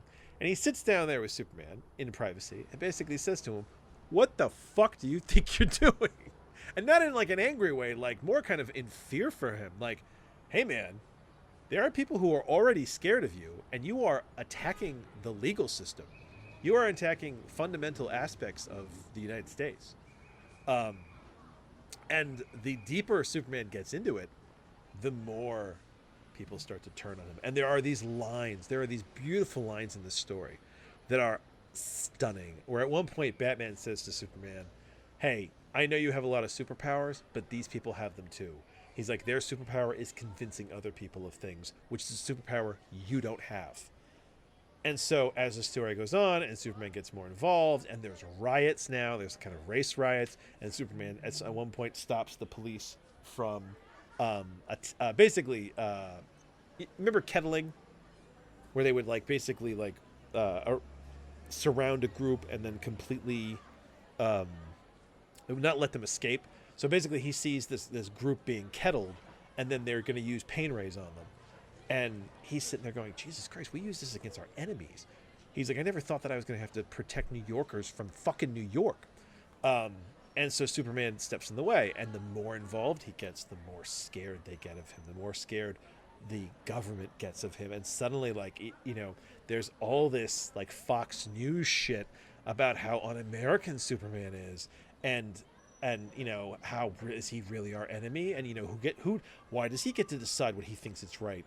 And at one point, Superman goes to visit the black man that he has saved, that he's helped. And the black man is not happy about it because he's like, if you had not got involved, he's like, they would have beat me and I would have gone to the hospital. He's like, and then I would have gotten a few years possibly. He's like, but now, he's like, because of you, he's like, there's a fucking target on my back. And he warns Superman. He says, listen, he's like, you're an alien. He goes, I know you think you're white. He's like, but your whiteness is been gifted to you. He's like, and the thing about whiteness is that it can be taken away. He's like, so the more you piss them off, he's like, don't be surprised. He's like, when suddenly you're not as white as you think you are. And that is exactly what happens as the story goes on, is that systematically all these elements of support get pulled from Superman till he is nervous to support. I mean, a huge anti-racism movement begins in New York that actually seems like it has a chance. But he is nervous about getting involved because every time he gets involved, it causes more problems. So he can't even help these people. And eventually he gets ostracized. He gets ostracized by like the American public. And he goes from being the American good old boy to being a fucking alien that they want to leave. And even Batman at the end says to him, he's like, dude, he's like, he goes, I know you live for a really long time. He's like, you got to go away. He's like, go away. He's like, give it a decade. He's like, you got to get out of here. And the thing is that Batman is very straightforward with him through the whole. I actually really am entertained by Dr. O's vision of Batman in this, because it's a very down to earth character where he's selling, because at one point Superman says something like, hey, you sold the NYPD those pain rays and shit like that. And Batman's like, yeah, of course I did. He's like, because you're not around to fight every battle. He goes, and we have a lot of battles we have to fight, and you're not going to be there. He's like, so they need the fucking tools, man. And like, he's very much behind the fact that humans, his people, need to be armored. They need to be supported. And towards the end of the story, yeah, even Batman says to him, he's like, dude, I don't know if we can talk anymore. He's like, I'm on certain task forces that are looking for threats to America, and I don't know if it's good that you and I are talking. And like, it's just, yeah, so it has to be quite possibly one of the best Elseworlds I've ever read. about Batman and Superman, and especially Superman and his place in the United States. The fact that it is not an official Superman story does not weaken that at all. I think it's fantastic. And I think what makes it work is, you know how Doctor sometimes is a bit, I mean, we were talking about Dracula, how Bram Stoker, about Doctor sometimes is a little vague in his details. Like, he's telling you stuff, but he doesn't get heavily into like the details of it. This is one of the short stories that actually works because I can see Superman. I know what he's talking about. These are all iconic characters that he is messing with. So when you start reading this story, you've got kind of this super amalgam of Supermans in your head, and this amalgam of like kind of Batmans and stuff like that. So it is an awesome short story, and if you like Batman and Superman the way I do, it is even better, and it just makes I don't know why I didn't read all these stories earlier when I read the first one. I think it's just because Doctor depresses me. And he did. I did get to the end of this book and think, oh, man, that's some grim shit. But it doesn't mean that it's not amazing. It's not amazingly well told. There's not lots of just fantastic ideas at play. And, yeah, so I think that Radicalized is a fun book, and I think that everybody should, pick it up, give it a shot. There's 4 novellas. You can read them in any order and any speed that you want. Read one and take a couple weeks off for all I care.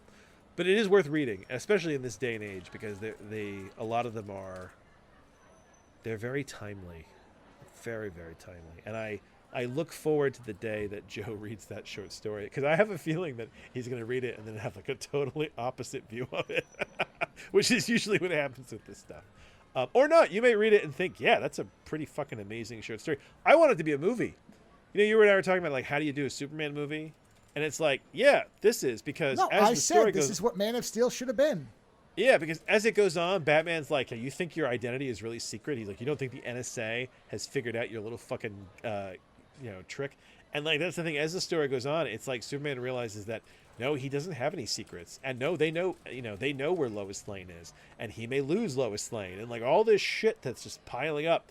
And it's like, as the story goes on, he realizes how alien he is. And he doesn't even have parents in this one. I think they're dead already. Whereas, like, could you imagine a story like that where, like, Mama Kent is still alive and the NSA is threatening her? Yeah. And you read this and you do think, man, at what point does he just start wasting people? They imply in this story that he's killed people in a war setting with the military, but he has never outright just murdered someone in cold blood. So this is a different take. This is probably closer to the Henry Cavill Man of Steel, Superman than others. But even so, I do like that there's a delineation between, well, I was in a war zone versus this is New York. I'm not just going to kill somebody. Because at one point there's a character in the book that I was like, oh man, just pull his head off. Just pull his head off and spin it around and kick it into orbit. And he doesn't, which is sad.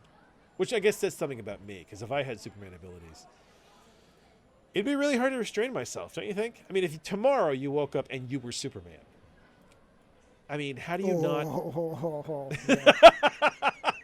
Yeah. How do you not? I mean, you don't even know where to start. How do you not? Right? So the fact that he doesn't, the fact that Superman does not just fucking rule the world, right, makes you have to look at that character and say, he's got a lot of willpower. He's got a lot of will. He's got a lot of something, because most of us with that level of power, good or evil, would be hard-pressed to not. Yes. Like... Yes. Yes. Yeah, right? Actually, I think the difference is that if I was Superman, I wouldn't let anybody know. I'd try really hard to keep it a secret and just try to do everything on the down low. I don't know how long that would last. I mean, with all the cameras and everything. It'd be a trick. That's for sure. Yeah, he does imply in the story that he is fast enough that he can not be seen by certain cameras for a short time. He's got that Flash thing. And DC has said that he's almost as fast as the Flash. He just doesn't have the the Speed Force. Yeah, I So mean, like I would Superman. assume if you stay in a state of constant vibration, the cameras can't get a lock on you. Yeah. So, but I mean, yeah. So it's. I look forward to the day that you read at least just that short story. And if anyone's read Radicalized, hey, you know what? What did you think? What was your favorite story? What did you not like? I'm curious. But I mean, I was that every now and then I read something of Doctor's that I cannot put down. I could not put down that short story. I started reading that early in the day, and I had to finish it before bedtime. Like it was just, I needed to know where the fuck it was going. And I was like, damn it! I was like, this should be a comic book. I was like, this would be so good. I was like, and I don't know how he wrote it. I don't know how he didn't get sued. It really baffles me. There are some. I mean, Jesus Christ, it's so close. I mean, her name is Lois. His name is Bruce. I mean, they never call him Kal-El, and they never call him Superman. But the suit is blue and red. It's got the same power set. He's not in Metropolis. But I'm he's trying. in New Well, York. look, I'm relatively sure that Doctor O knows a lot of lawyers and probably said, "What do I have to do to stay clear?" I mean, seriously. I know, but the thing is, reading it, I don't know how that is staying clear because within a moment, I was like, "Oh, Superman." Yeah, except You that know? I can imagine easy ways to, even though you think reading it, oh, that's Superman, that you can make it like, oh no, this Yeah. is completely different. Even if all the colors are the same, the cape, alien. Yeah. I mean, Supreme is Superman. Yeah. So is whatever the guy in that Power story is Superman. So is Captain Marvel is Superman. I mean, they're all Superman, right? Yeah. And Lois is a common name. Like you said, Kal-El, if he'd been, I don't know, Kal-M, they probably would have sued him because that's a little bit close. If it had been, Woos Bane, I don't think they could have gotten away with it, right? Yeah, and the thing is, I'm looking up real quick to see if there's anything about it. But like, I mean, Midnighter is Batman. He is, yeah, he is very. Yeah. But he's gay Batman, so it's okay. And Well, hold on, according hold to the on. guy in the 50s, so was Batman. With but that hold kid on, living with him, hey. But the Midnighter has a different power set from Batman. I Yeah, think it doesn't that's how you matter, get though, around that. because looking at him, you could make a case that somebody could confuse that with Batman. True, but you know how many characters look like Batman in the DC universe? And that's my point, is I think there's more latitude to this than you think there is. All right. Well, then you know what? Good, because it's a great short Obviously story. there is, because Doctor O's not a fool. He wouldn't write something know. that DC could potentially get him for. I know, right? And like, I just like I'm reading it, and though the story is like really intense, there is a giggle because you read stuff and you're like, oh my god, how did he get away with that? It's like it's fucking Bruce Wayne. Like it's just there's no like for anyone who knows the characters, you're reading this and you're like, oh my god, like there's no question in my mind when I'm reading it what it is, and the visuals are so strong for me. Because I'm plugged into that kind of iconic imagery of these characters. I want Alex Ross to illustrate this. This is like Kingdom Come quality type fiction. Except it doesn't end nicely. It ends with Superman basically going, yeah, I guess I'm leaving.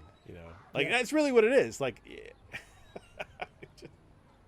and you know what? If you are some kind of super god, right, at some point or another, don't you just get fed up? Like, I mean, I think Superman has this incredible sense of patience and. Well, and that's what wanting happened with the for character in Powers. The guy was like, I got so sick of you people, and why was it my responsibility to keep track of you, and screw it. Yeah.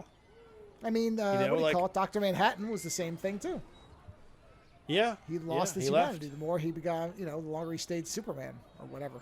Yeah, and there is actually a really interesting line in that book where he talks about how at one point he left Earth and he went to the sun.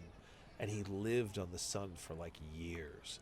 And it's really fascinating because he talks about how wondrous and amazing the sun was. And all these things he discovered, because I mean, the sun doesn't hurt him. So he was there and I think at that point he's at a prison. And he says something like, I left living in the sun for this. And he's like, I could go back. He's like, I could go back. And he's like, no, he's like, I need to solve this. And like, it's just do you remember many years ago there was a Batman story, a Batman book? It wasn't a comic. It was an actual book called, I think it was Absolute Evil. And it was basically about Batman dealing with like the human slave trade. Yes. Yeah, I do remember. Right. And I thought that book was one of the most interesting takes on Batman because it dealt with Batman in the real world dealing with real crimes. And it was fascinating to see how the author tried to navigate Batman and his shtick and his detective shtick through this. And it was really great. I really enjoyed it. This is kind of like that, which is how does Superman navigate these real world problems? You know, and honestly, what's funny is that, you know what it made me think of? Do you remember that there was that Captain America, before Captain America, the Black Man that they experimented on? Yeah, was it Captain America First or something? What was it called? Isn't it Red, White, and Black or something That's like that? it. Yeah. Yeah. Whatever. Is it Red, White? Either way, yeah. There's a book. There's a graphic novel that's about this, and it's this guy who was he was the test subject before Steve Rogers, and he had Captain America 11 level abilities, but they never let him be Captain America because he was a black man. You know, and it's like kind of the what that does Truth, to you. Red, White, and Black. That's what it was called. There you go. Yeah, it's a really, really good book. And apparently he's going to show up in the new movie. Okay. Yeah, he is in the because he was in the series. Now he's going to be in the new movie. Apparently. Yeah, when he shows up in the series, I thought that was amazing. When they brought him in, I thought that was fantastic that they brought that character, and so he's going to be the book. And he has the weird thing is he's supposed to have Captain America abilities. He is an older man, but he's. You know, listen, an older superhuman is still pretty superhuman. Yeah. So, although, you know, we've also got to deal with Harrison Ford, the Red Hulk. So, oh boy. Either way, yes, Cory Doctorow, Radicalized. Very interesting, cool ideas, a lot of fun. And now, I think we're going to go light after that. Speaking of cool ideas, lots of fun. Oh, do you want to, hold on. Do you want to go Obsession, or do you want to go Sniper Elite? Oh, yeah, no, yeah. Let's talk Sniper Elite. I forgot. Yeah. All right, yeah. So we'll go fun, right? Speaking of, you know, fucking. Hey, Obsession's fun too. Oh God. Yeah. Well, no, I know, but there's a different kind of fun. Yeah. You fucking moralist. So the new Sniper Elite that's come out, which is not Sniper Elite 6, Sniper Elite Resistance. Sniper Elite right? Resistance. Yeah. So this is, from what I feel like, this is Sniper Elite 5.5. Well, remember we played Far Cry New Dawn, and it was basically after the bomb went off from Far Cry 5. Yeah. That's this. So they called that one Far Cry 6. They called it Far Cry New Dawn because it was a parallel. This is a parallel story, so I imagine we're going to run into the other guy. Yeah. So I think it's happening at the same time. You're not playing the same sniper as in the other games. So what's actually quite funny is that in the other games, what's the guys you play? The guy who's not Carl Fairburn. British, Fairburn. German, English, Irish. Who just sounds like an American. Whatever. Right. So from Bombay and also Barbados and Turks and Caicos. I'm from everywhere. God damn it. When you play co-op though, Joe plays as Fairborn and I play as a guy named Harry Fucker. But we just call him Harry Fucker. No. You just said Harry Fucker. His name is Harry Hawker. Is it just Hawker? said it twice. Hawker. All right, oh, okay. I thought you were making a joke. So his name is Harry Hawker, whatever, and we call him Harry Fucker. And whenever we played the game, I was always like, oh, I'm Harry Fucker, right? So Harry Fucker is the lead of the new Sniper Elite game, which when I realized that, it just made it all the more better. And it's like, oh, we're doing a game with Harry Fucker, are we? And I get to play as like a really like tough French black woman now. I've been a Harry Fucker at one point. I was the Russian woman at one point, and now I'm a strong French black lady. So it's fine. Joe gets to be Harry Fucker. And the thing is that this game, you know, I just wanted more Sniper Elite. I wanted more of the same. And that's what I got. So far, we've had some new maps, and otherwise, the mechanics are the same. The physics are the same. The guns are the same. And that's all I fucking wanted. Like, I'm thrilled to get more Sniper Elite. We already played the other one 3 fucking times. We needed something new. So that's like my quick review up front. Thoughts? That's mine too. No, that's I did a 5 where I said that most of the criticisms of this game have been around, well, they didn't do anything new. And to me, That's what we wanted. I don't want anything new. Yeah, but how do you fix? How do you go beyond perfection? Well, I'm sorry, but Sniper Elite is pretty damn dead on. Listen, the only thing they ever need to do is to just have new maps. You know, come up with new playgrounds, but change nothing else. Yeah, you can't come up with new guns. Those were the guns they had. No, I agree. This is what I'm saying is, I don't understand why anybody wants this formula to be changed. This is what works.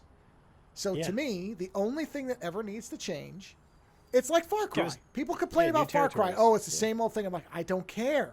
Listen, World War II ranged all over the world. Hence the fact it was called a World War. So you could essentially pick up, as much like Assassin's Creed, pick up a new sniper, go fucking anywhere. Take us to Northern Africa. You know what? Go to the Pacific Theater. Fight the Japanese through China.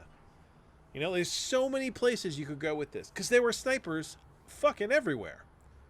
You know, or be that sniper in Finland. Isn't it the one that did a ton of drugs and didn't sleep for like a week and skied back?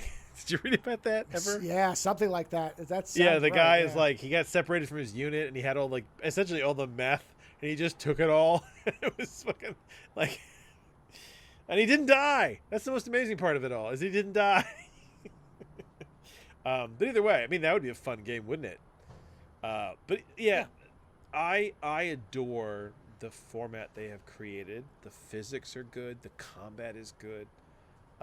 It's fun. Just keep pumping out maps. Keep providing me with beautiful cities to kill Nazis in. I'm happy, and I guiltlessly kill Nazis. I'm sorry, like especially in this day and age, like you and I have been awful. Oh, let me tell you something. My opening for the recordings of this game is far more aggressive than any of the other ones I've ever made. Oh, geez. There is no secret in what our opinion of Nazis is. Oh my God. I use Dead Kennedy's Nazi punks fuck off. So obviously it's a good thing we're not trying to be monetized. I didn't know how much you were recording on this because you didn't record any of Suicide Squad. No, I didn't care about Suicide Squad. No, I'm recording all of this. This is all. You'll have to edit it together then, because yes, I know that there's times where we're just massively quiet. There are times where we just can't stop talking shit. No, I'm leaving everything in. I'm not editing jack shit. So the silence is there. I think that part of what I like about it's kind of like my Stalker 2 gameplay stuff. I don't aim to do anything because to me this is the review of the game. I don't need to review the game. You're watching us play it. You're either going to understand that this is what you want or not, right? So I leave all that. I don't want to misrepresent what the gameplay is. So these are going to be very long, because in many cases we're playing for well over an hour on one map. So the other ones are shorter. Yeah, like my honestly, Stalker 2 ones I'm keeping under an hour. Like I'm trying for like 30 to 45 minutes, but not these. No. But I'll give you what's interesting to me is that so we just finished a map recently, right?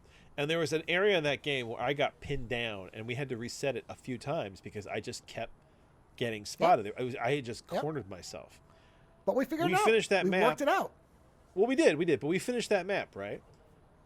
We didn't play again because other things came up. But honestly, I want to go back to that map. I don't even want to go to the next map yet. I want to go back to that map and I want to figure it out how I don't end up in that corner. And I think that's what is fascinating to me about I've always been fascinated about these Sniper Elite games at this point, is that for me and you, there is a level of replayability that's quite nuts, because even when you know the map, it still doesn't suddenly become easy, because you still have to get the shots, you still have to time it, you still have to hope that the NPCs are there when they're there. I mean, like I said, we played the last one 3 times, and then we did the survival mode. Yeah. You know, like, if you want to talk about getting your money's worth out of a game, we have squeezed every penny out of the Sniper Elite games. Yeah. And I'm just very happy with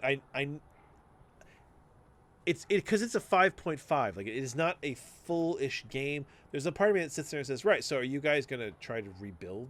Like, are you messing with your own physics because you feel like you need to make something even bigger? Or, you know, because I mean, I think the only thing at this point that they could really do is to give you a more theatrical environment. So, if you had a mission that was basically you sniping your way across like the beaches of Normandy while hundreds of vehicles were landing and people were like kind of shooting each other all over the place, that's something they haven't done, because normally and that was what I was going to say. The only thing that I wouldn't mind them doing, and they kind of did this before, they haven't done it yet again, is like the zombie thing, but do a alternate timeline thing where, okay, because I mean, look, we've killed Hitler how many times now? So we've killed Hitler in a sub base, we've killed Hitler in a chateau. We're going to kill Hitler, I think, in this one on a movie set or something. Oh yeah, oh, it's fantastic. So you can now deviate and have it like, okay, what if? They're building super weapons, so you could just have maps where it's a fortress that never existed, or whatever. What's funny to me is every time they talk about super weapons, I just keep making Elon Musk jokes. Well, yeah. Well, that's all in there. The amount of swastika Tesla jokes that have come out has been hilarious. Oh yeah, the Tesla SS. That joke's in there. So, I heard it when we were playing. I'm like, oh yeah, I remember making that joke. All right, staying in. I think it's great, and I look forward to playing. Yeah, I think that's. I guess it's the quick review of it, because it's just good. It's as good as it was. If you like the other games, they didn't screw anything up, and I'm fine with that. That's what I wanted.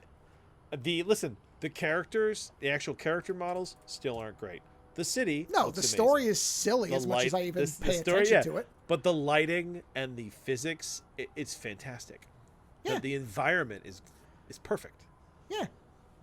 That's what I'm saying is this is one of those games that I don't want them to change any of the fundamental gameplay. Yeah. I don't need anything changed. And you're never superhuman. I think it's the other thing I like about this game is that despite the fact that we killed the whole fucking city of Nazis, when you're playing this game, at no point do you feel like you're superhuman. You are always just one step ahead of getting spotted, as evident by the fact that the way we play it is if we get spotted, we generally reload it. Not the first map, because I was just getting used to it and I didn't really care. Yeah. But yeah, we don't sit there and take 80 bullets to the face and then say, oh yeah, we survived. No, it's like we reset. Yeah. And I like that. I like that the whole point of this, because of every other game you play, I run in and just blow shit up. Whereas this is a game where it's like, no. Don't get spotted. Don't alert them. And like, I'm rusty. I'm really rusty, which is why I feel like I did poorly on that one map. But even the way, I just love it, because it's like you're never superhuman. You're never on top of it all. You're always just on the verge of getting spotted. So you have to be clever, and you have to look for your special shots, and it's fucking gory, and you blow people up, and they kind of deserve it, and it's great. And Joe's had some absolutely stunner fucking kills in this game. I gotta say, I think that you have, of the two of us, some of the best gratuitous kill shots.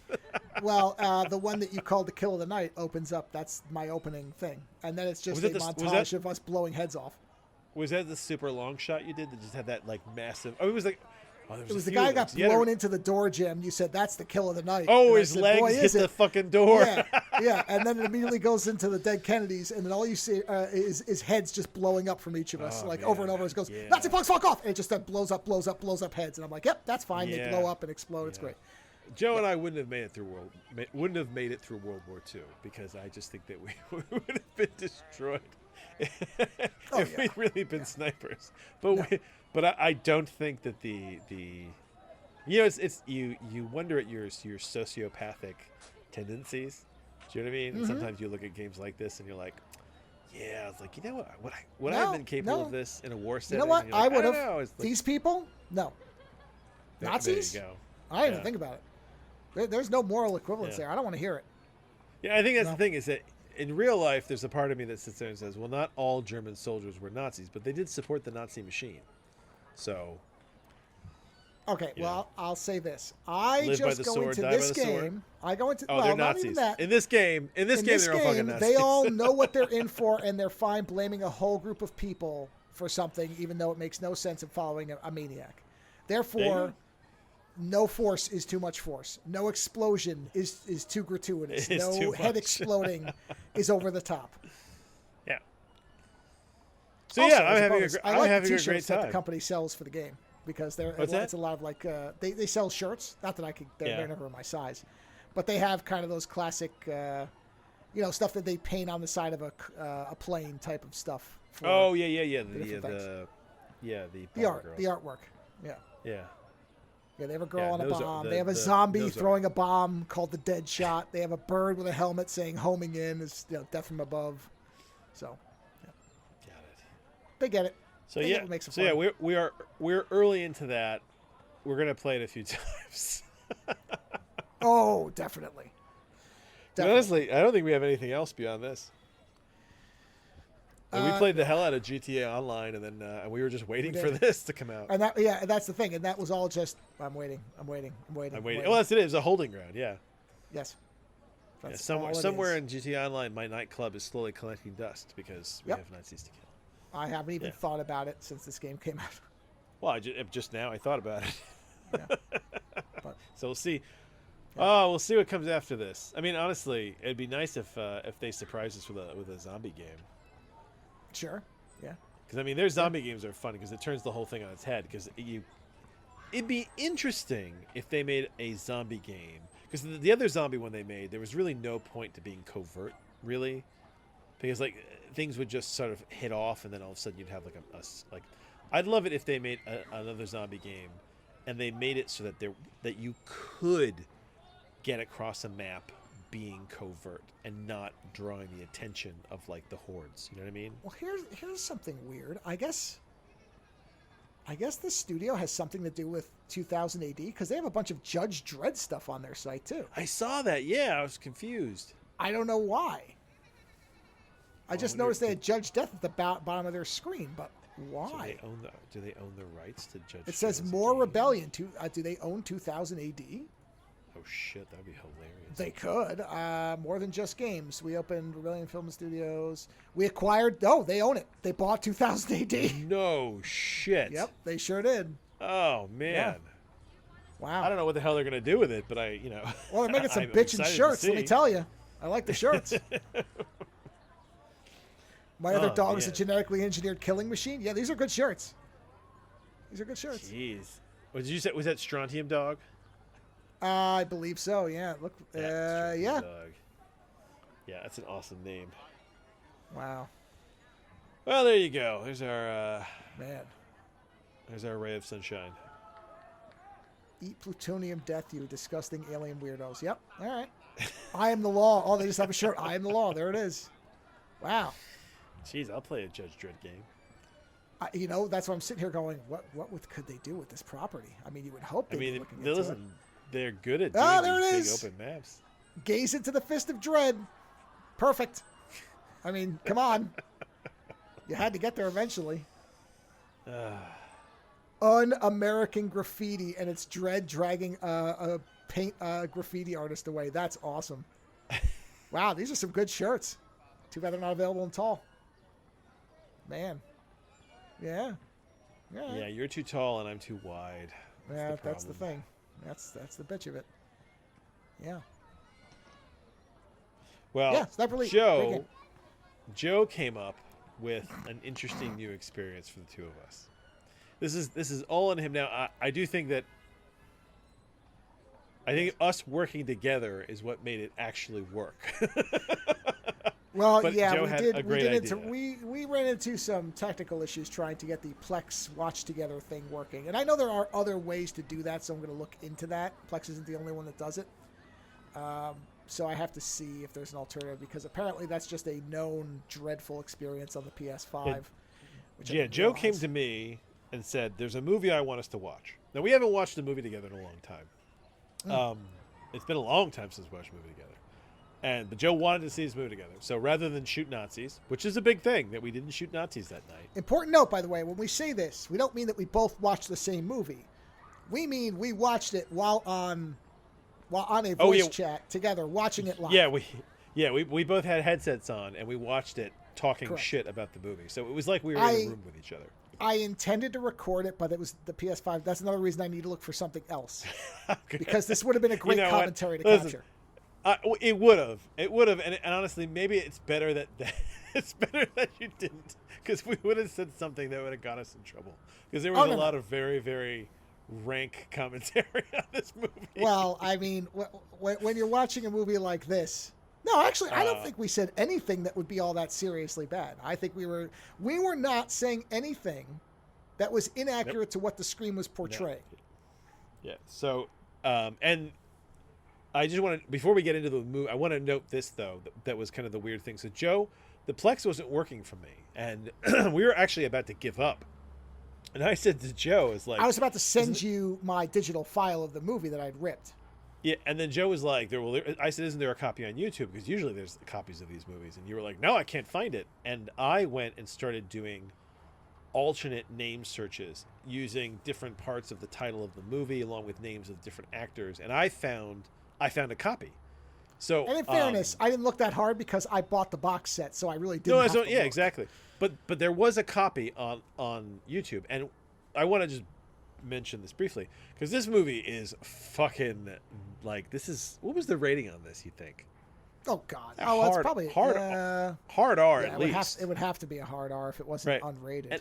And I thought it was. I didn't want to say it was NC-17 because honestly, nothing went beyond a certain point. Like there wasn't like active fucking going on. You know what I mean? No, Yeah. nothing. There was no. You don't see anything explicitly. It was Playboy. It was very Playboy, is what I'm saying. I don't see any. But it's a hard R. I don't know. But what's fascinating to me was the fact that I did not have to sign into YouTube. I did not have to put any kind of age thing in. I was able to find this movie and just fucking watch it. And I was telling my wife about this, and I was like, it's not that I was like, I'm not upset with that because like as a parent, I'm kind of, I do understand that there's a certain level of if you can find it, you can watch it, which is why the internet is dangerous. But at the same time, I did find it fascinating that, like, when did YouTube get like that? Like, I thought for the longest time that YouTube tried to hold on to a certain level of PG-13ness, unless you were signed I've in. had to sign in multiple times for stuff, so. Yeah, and the fact that I just watched this movie, and now the other reason I want to note this is that Joe and I watched the same movie, but we had kind of a slightly different experience because Joe's watching a 4K, beautifully crisp version of this movie. It isn't a 4K, it's 1080p, but it was still on a 4K television in beautiful detail. Yes. Yeah, whereas I was watching a VHS quality version of this movie, which is probably more authentic to the experience. I would say. That said, I'll let you present the movie. 200 hours later. We watched a movie from 1987 called Obsession, A Taste for Fear. I kept saying Taste of Fear. And if you want fear. to find it on YouTube, type in A Taste for Fear, Virginia Hay. That's how you find it. So the reason that I even knew that I had any idea about this movie is from the movie I reviewed last week, which was Dagger Eyes. I went to find Dagger Eyes because I saw that it was out on Vinegar Syndrome, and it's part of the Forgotten Jolly Volume 7. Makes me want to buy all the other ones. But this one, I had already heard of the movie, the third movie in the set, which I probably will review for the next one, called Sweets from a Stranger, I think, From a Stranger. I knew of that movie, already had planned to watch it, watched Dagger Eyes, loved that movie, and then this was the middle movie in the set. And then I saw that Virginia Hay was in it. And, of course, we know Virginia Hay from Farscape. So I was like, okay, I'm going to watch this movie. The quick thing is, if you don't know who she was in Farscape, she was the bald blue alien. Yes. Zan. Zan. Or yeah. Zan, whatever you're supposed to And she was beautiful in that. Like, you got to say, she is probably one of the best-looking aliens in that show. Yes. Like, just the way they did her body paint and everything like that. And I had forgotten that she did shave her head for all the years she was on that show. Yes. Which is why she pretty much the reason why she left is because she said it was just such a hassle to have to keep shaving her head. Man, they could have just let her have hair. Just let her grow vines or something. Yeah, they could have. I like that character so much. So I don't think it was just that. I think it was also having to put on blue, the contacts, the makeup, the whole process of being transformed. I'm sure. Yeah, And the thing I is think that she said maybe she was reacting to some of the paint too. I think it was something like that. So. And Virginia Hay is also well known for being in the second Mad Max. Yes, she's the warrior woman in Mad Max. She's woman in Mad Max too. I don't know if I don't even know if her character has a name. If she's, I think she's usually just called Warrior Woman. I don't even know if the character was given any other name. So, yes, I mean, that's you what know most her when you people see would her. know her from. Yeah. But she doesn't have a name, she's a striking woman. She's an ex-model. Oh, she's very tall, and she's an Very ex-model. tall. She's very lovely. So when Joe said he had this Virginia Hay movie, I was like, okay. I was like, now, I will tell you, I was really worried that this was going to be some kind of really disturbing mindfuck of a movie, so I was preparing myself for that. Well, it was, but not the way you thought. Oh, no, okay, no. This was not a mindfuck at all. This was the most hilarious thing we could have watched together, which was some kind of murder mystery cast through a vaguely 80s sci-fi Playboy issue. Yeah. This is Italian Cybersleaze. That's what this is. Oh, there you go. Yeah, Cybersleaze. Yes, and so I had started watching this movie, and I made it right to the nightclub scene. And once I got to the end of the nightclub scene, I stopped. I'm like, oh no, I can't experience this by myself. That was the nightclub scene with the ice pirates, right? Yes, with the ice pirates, Okay. with the little people dancing, with the weird Oh, 50s duet number, all the stuff. Got it. And I went, okay, this Lando has to see this. So I that was the point where I just stopped, and I went, I'm not watching any more of this. And so we watched this movie, and it is technically a near future murder mystery. That's what it is. That's not a lie. Yeah. That is but technically honestly, the story. The murder mystery is less fascinating to me than just the relationship Virginia Hay has with everybody in that movie. Yes, the inter-character relationships are fascinating. The world and the attempt to, as you said, make a future 80s. This is the future by a very specific 80s type of look. Yeah, So very much so. it's I mean, there's no way you wouldn't know when this movie was made, but it's attempting to have Blade Runner elements. Blatant Blade Runner elements. There's Videodrome all over this thing at times. It gets very Videodrome in sort of its obsession with specifically video itself, like VHS camcorder, and the landscape of it, like the cityscape. A lot of the rooms are it's weird because at times like you're obviously in tunnels with tubing at some point, but then at other times you're like in very normal environments, and then you're in these very stripped down sort of like, almost like fashion runway type settings. She has a machine that comes out of the wall where all the clothes she's just ordered up are on a model, and she just takes them off the model and puts them on.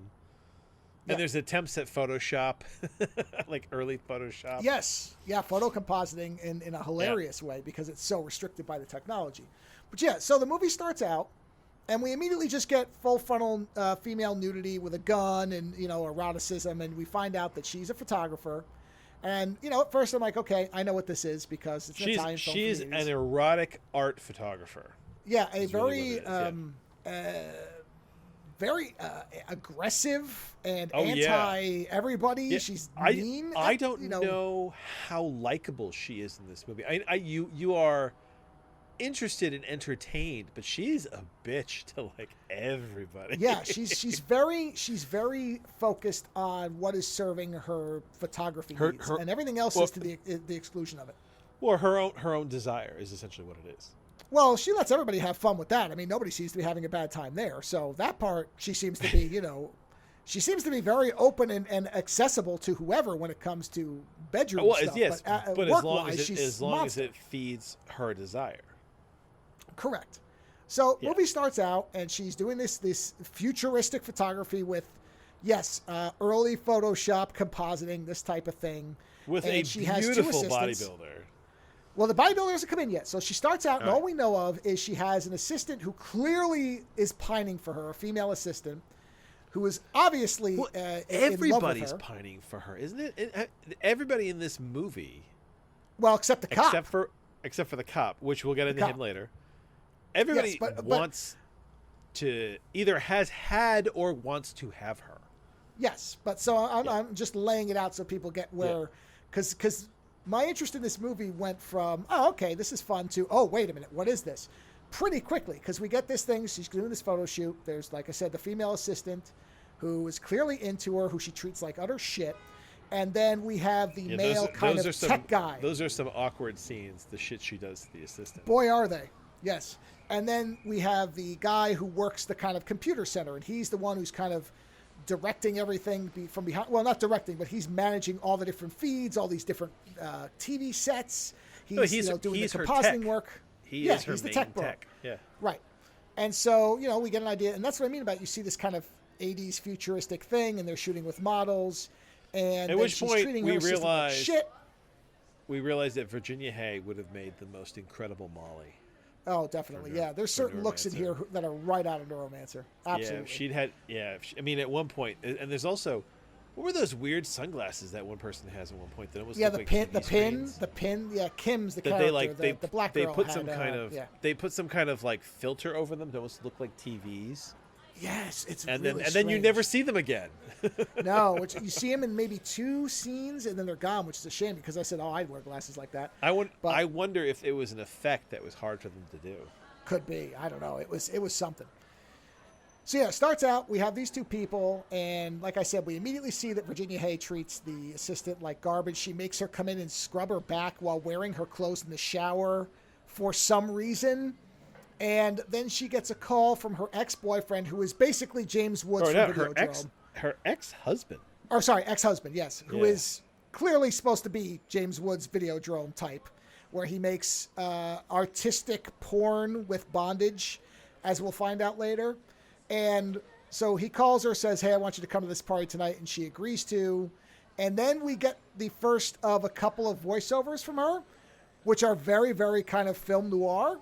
And that's when I'm like, oh, this movie's attempting to do this. So I'm going to play this one because this is laying out kind of Virginia Hay's whole character in her voiceover, kind of Deckard cut out of Blade Runner style. George's parties were always the same. Weirdos, every kind of addict, empty heads. My world, but not my kind of people. I have my own values, my own goals to achieve. So why did I go? I had success, money, and nothing better to do. But as it turned out, that evening was different. And my life would never be the same again. Right, okay, so this gives you all of what she's all about, which is basically herself. But I just like the fact that this voiceover is as if she's a detective saying, I don't know why I gave in to her, but when she walked through that door, I knew I had to go. And that's when I knew this movie was just going to be off its fucking rocker, because none of this shit goes together. Yeah, that's the thing. This stuff doesn't work. I want to be clear. This is not a B movie. This is not a bad movie. This movie is really actually well. There are some very beautiful shots to this movie. This is a really good looking movie. And it's like the writing doesn't matter at times because it's got its own thing going on. Like, it's not just the mystery, it's really the people and how they interact and the weird things that they try to throw in there. And it's not a B movie. I'm not saying it's a work of art, but it's definitely fucking fascinating as hell. Yeah, and the thing that I did not realize is that this director I think was considered the most successful music video director from Italy, or in Italy at the time. So this all makes a lot more sense now. So much sense now. Yeah, because I happened across this thing and they said, oh yeah. And the whole thing looks like a music video.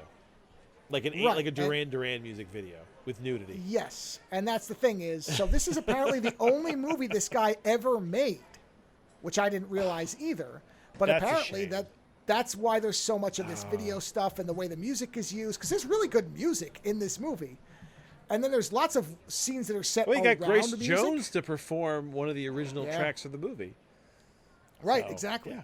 So we get this. So she's going to meet her ex-husband. They're making out in the back of the car. They get to this place, and he's like, I want you to seduce this beer baron, of all things, That's where this guy, because there's a screen in the car, again, Blade Runner style, where they're looking up his bio, which literally it just says personal notes, money with an exclamation point, which I thought was fucking adorable. So basically they get to this party and she has sex with the guy, and in exchange for having sex with the guy so that he can build a video tower of porn for her ex, Videodrome, she gets with, I don't know what that means, but apparently a woman will pose for her who is a bodybuilder named Tegan. And Virginia Hay likes her because Virginia Hay seems to be, I don't know if she's she's polyamorous. She'll sleep with, as far as I can tell, everybody. Yeah. She's an equal opportunity, everybody. Yes. Yeah. Anybody, everybody, doesn't matter, which, look, fine. That's not a criticism. She's obviously a character who has no problem. Oh, no. I think that's doing whatever great. she wants. There's something unique about the fact that she's just willing to have, and it's not even like, oh yeah, lesbians, cool. No. She is equal opportunity, fucking everybody. Yeah, seriously. And she doesn't seem to have, whatever. And she doesn't seem to have a, what do you call it? Like she's not leaning towards anyone's side. I think that's what it's kind of fascinating. She doesn't seem to have a type. She doesn't seem to care about anything. No, she's fascinated by you. She wants to bed you. She's top shelf hedonist. Whatever feels good, she does it. Yep. So she seduces the guy, and now the woman is coming to work for her, this bodybuilder. Oh, and that is such a weird scene too. There's a weird threesome scene with her ex-husband and the bodybuilder, and it's like 2 seconds, and yet you're like, it's just weird. Well, that whole scene is just random cutting from what looks like it could have been an actual 80s underground nightclub with very poppy music and very like dressed up people doing kind of normal dancing. And then in the back, they're just doing blow and having sex. And it just keeps randomly cutting back and forth. So it's a very kind of, again, it does make sense. This guy was a music video director because of the way it's just cutting so severely. So yeah, there's a lot of tonal whiplash in this movie at times, which isn't uncommon for Italian films of this type. So this is very normal to me. But even so, this thing is throwing a lot at you if you've never watched this type of movie before. So the bodybuilder comes to work for her, and they get this scene where she's making the bodybuilder pose in a way that's going to make her fall down because she wanted her to fall down, and then she's screaming at her assistant when the bodybuilder's bleeding, touch her blood, touch her blood. She cuts her shoulder, somehow on a flat floor. Touch it. It's like, touch her blood, and the assistant won't do it. She's all pissed off about it. And this is where, this is the clumsy attempt for the movie to signal that her and her ex are into kind of, well, the ex is specifically into bondage, but this is kind of supposed to, I think, be giving you the idea that she's a little bit into BDSM maybe too.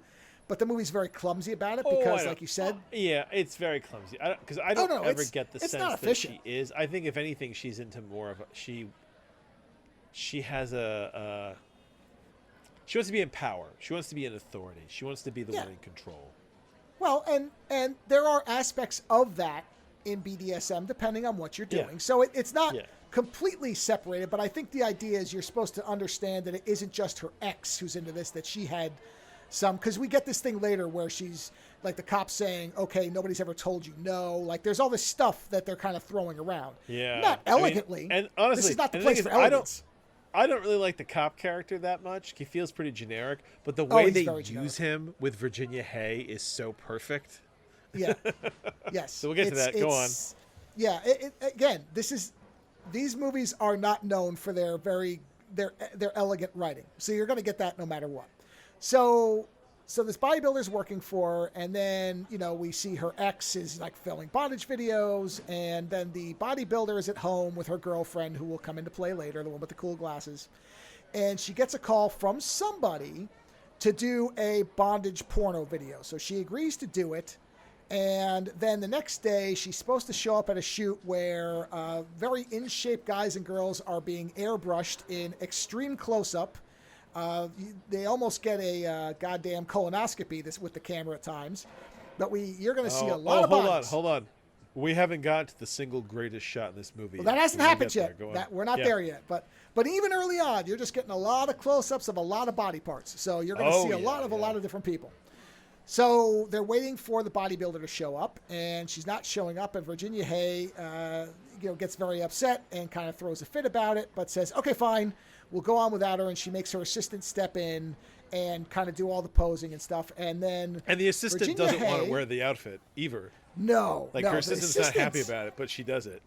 The assistant is the most the character I felt the worst for, because the assistant just is abused and then killed. Like, she's just can't win. She just wants to be with Virginia Hay. She gets one time to sleep with her and then gets her neck cut at the end of the movie. So, yeah, I feel really bad for the female assistant because, she just doesn't have it good in this entire movie.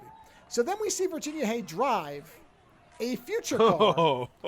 Now, this was a real car. This was a car that was made. In fact, I'm sending you the link now because I was sure this thing was real.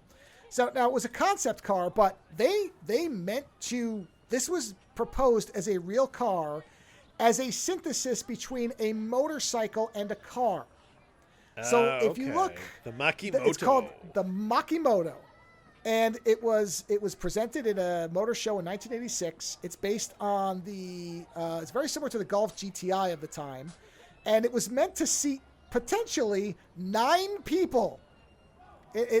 Which, I mean, you see the pictures of this thing, and it looks like something in the movie. I thought that they just built it for the movie. It's like a Tron golf cart. It is. Yes, it is. It is literally a Tron golf cart. And those doors do come up that way, which is the single most ridiculous thing in this movie of a lot of things, because it might make sense with shorter people. But Virginia Hay is so tall that at one point she just climbs over it, and you're sitting there going, why did you even open the door? It took longer to open the door and close it for then you to just step over it. But whatever. It's a magnificent vehicle. So she goes over and she goes to Tegan's apartment, which as we watch this movie, as you commented, some of the interior spaces are just ludicrous. And this is one of them where, I want to cite this, though. So I watched Ghost in the Shell right before I watched this, which is a very funny thing to do, by the way. Boy, is it. We're talking about visions of the future. But you know what I noticed? Man. All the apartments in the Ghost in the Shell movie are so sparse and depressing. And there was actually the sets in this movie, in Obsession, the apartments are also pretty sparse. I mean, some of them are sparse and weird, but they're mostly pretty sparse. But you know what? They're not that far off from the Ghost in the Shell movie. I actually have to say that now I was thinking about it while I was watching it, and I was thinking about it afterwards. I was like, at first I was a bit thrown by some of the apartments, but now thinking about it, I was like, you know what? They're no worse sci-fi-y than the fucking Ghost in the Shell movie apartments.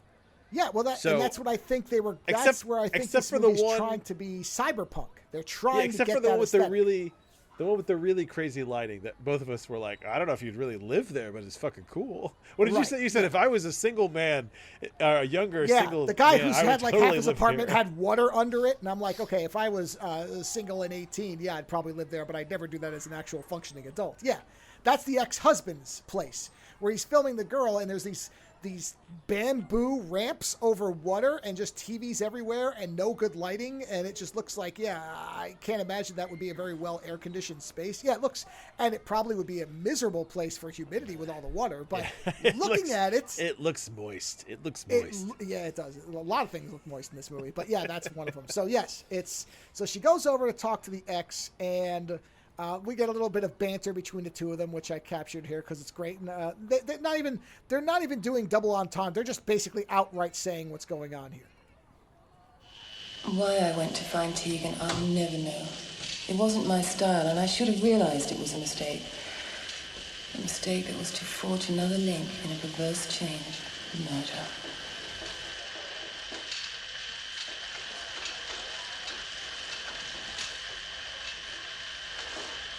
Hey!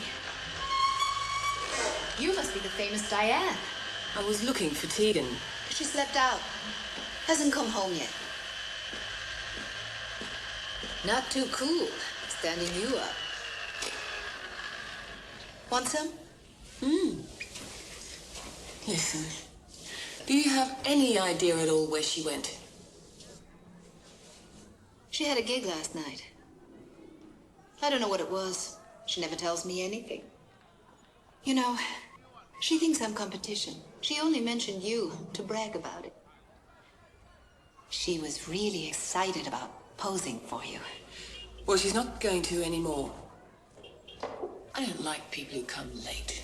Look, I promise that will never happen with me. Hey, I even know how to come early. Right. Subtlety. Not something you get in these movies. I just like to say that outside of Virginia Hay, the character of Kim is probably the most magnificent looking creature in this. Kim or Tegan? Kim? No, Kim. Oh, I yeah. think Kim's amazing. Kim is the one that has the weird bathroom sequence. Yeah. No, actually, Yes. It's interesting. As far as, like, just beautiful architectural body, Virginia Hay is like Aphrodite. And then after her comes Kim, then Tegan, and then the black dancer, the guy that does the dance sequence with her. Yeah, John, I think, is the That guy's body is fucking amazing. Like, just Yeah, well, I'm like, sure he was a real dancer. I'm sure they got, because and probably the other girl was too, because they do a whole sequence where it's the two of them. Yeah, and it's yeah. very, But I mean, he's elaborately he's so choreographed. he's so much better than she is. Oh no, he is. No, I have a feeling So that's that a real, guy's got dancer. that guy's got a magnificent body, and that's one of the things, because this is a Duran Duran music video, Murder. Everybody looks amazing. Like, nobody looks bad. This is that vision of the future where everybody looks like they could be on the cover of something. Like the assistants. The assistants are fucking gorgeous. Oh, everybody. Oh no, everybody is. I mean, there's no bad looking people in this. Except for the medical examiner is the only normal looking person in the whole movie, because he's in there for 2 seconds. Which again, we're not gonna. Actually, maybe we do hear him. Yeah, we do. I have a clip with him where this again is one of these elements that they're trying to make it future cyberpunk, where it's a guy who's a Japanese medical examiner. I think. And when he speaks, he's speaking in Japanese, and there's a voice box on him that is translating. So she goes to look for her. Now she's basically said, okay, well, if Tegan's not available, I'll take you. And they go back, and she's going to pose there. And there's a guy there. And I said, if you remember, I said, okay, that's got to be the cop, because he's got stubble and he's just coming out of nowhere. And sure enough, every Italian giallo has basically the same thing, which is a cop that bursts in from nowhere and just shows up. And almost all the time, they are not shaved. It's just a thing where they show up and they just kind of throw their weight around, and they generally don't own a razor. So he basically shows up, and he's going to inform them that there's a reason that Tegan didn't show up for the shoot. High tech, isn't that what they call it? Your colleague here has been telling me how it works. Fascinating. Are these friends of yours, Paul? No. Diane, he's a cop. What do you want? Tegan Morrison should have been here at 9, right? Hey, that's Tegan's. Right. Where did you get it? The garbage dump, 8 miles out on Route 106. It was lying next to her body. Oh no. 凶器はナイフです。少なくとも刃渡り25センチはあります。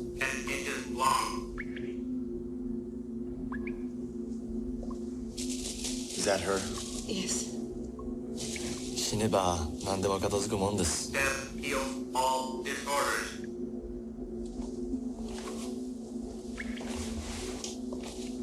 We found her tied up in a very particular way.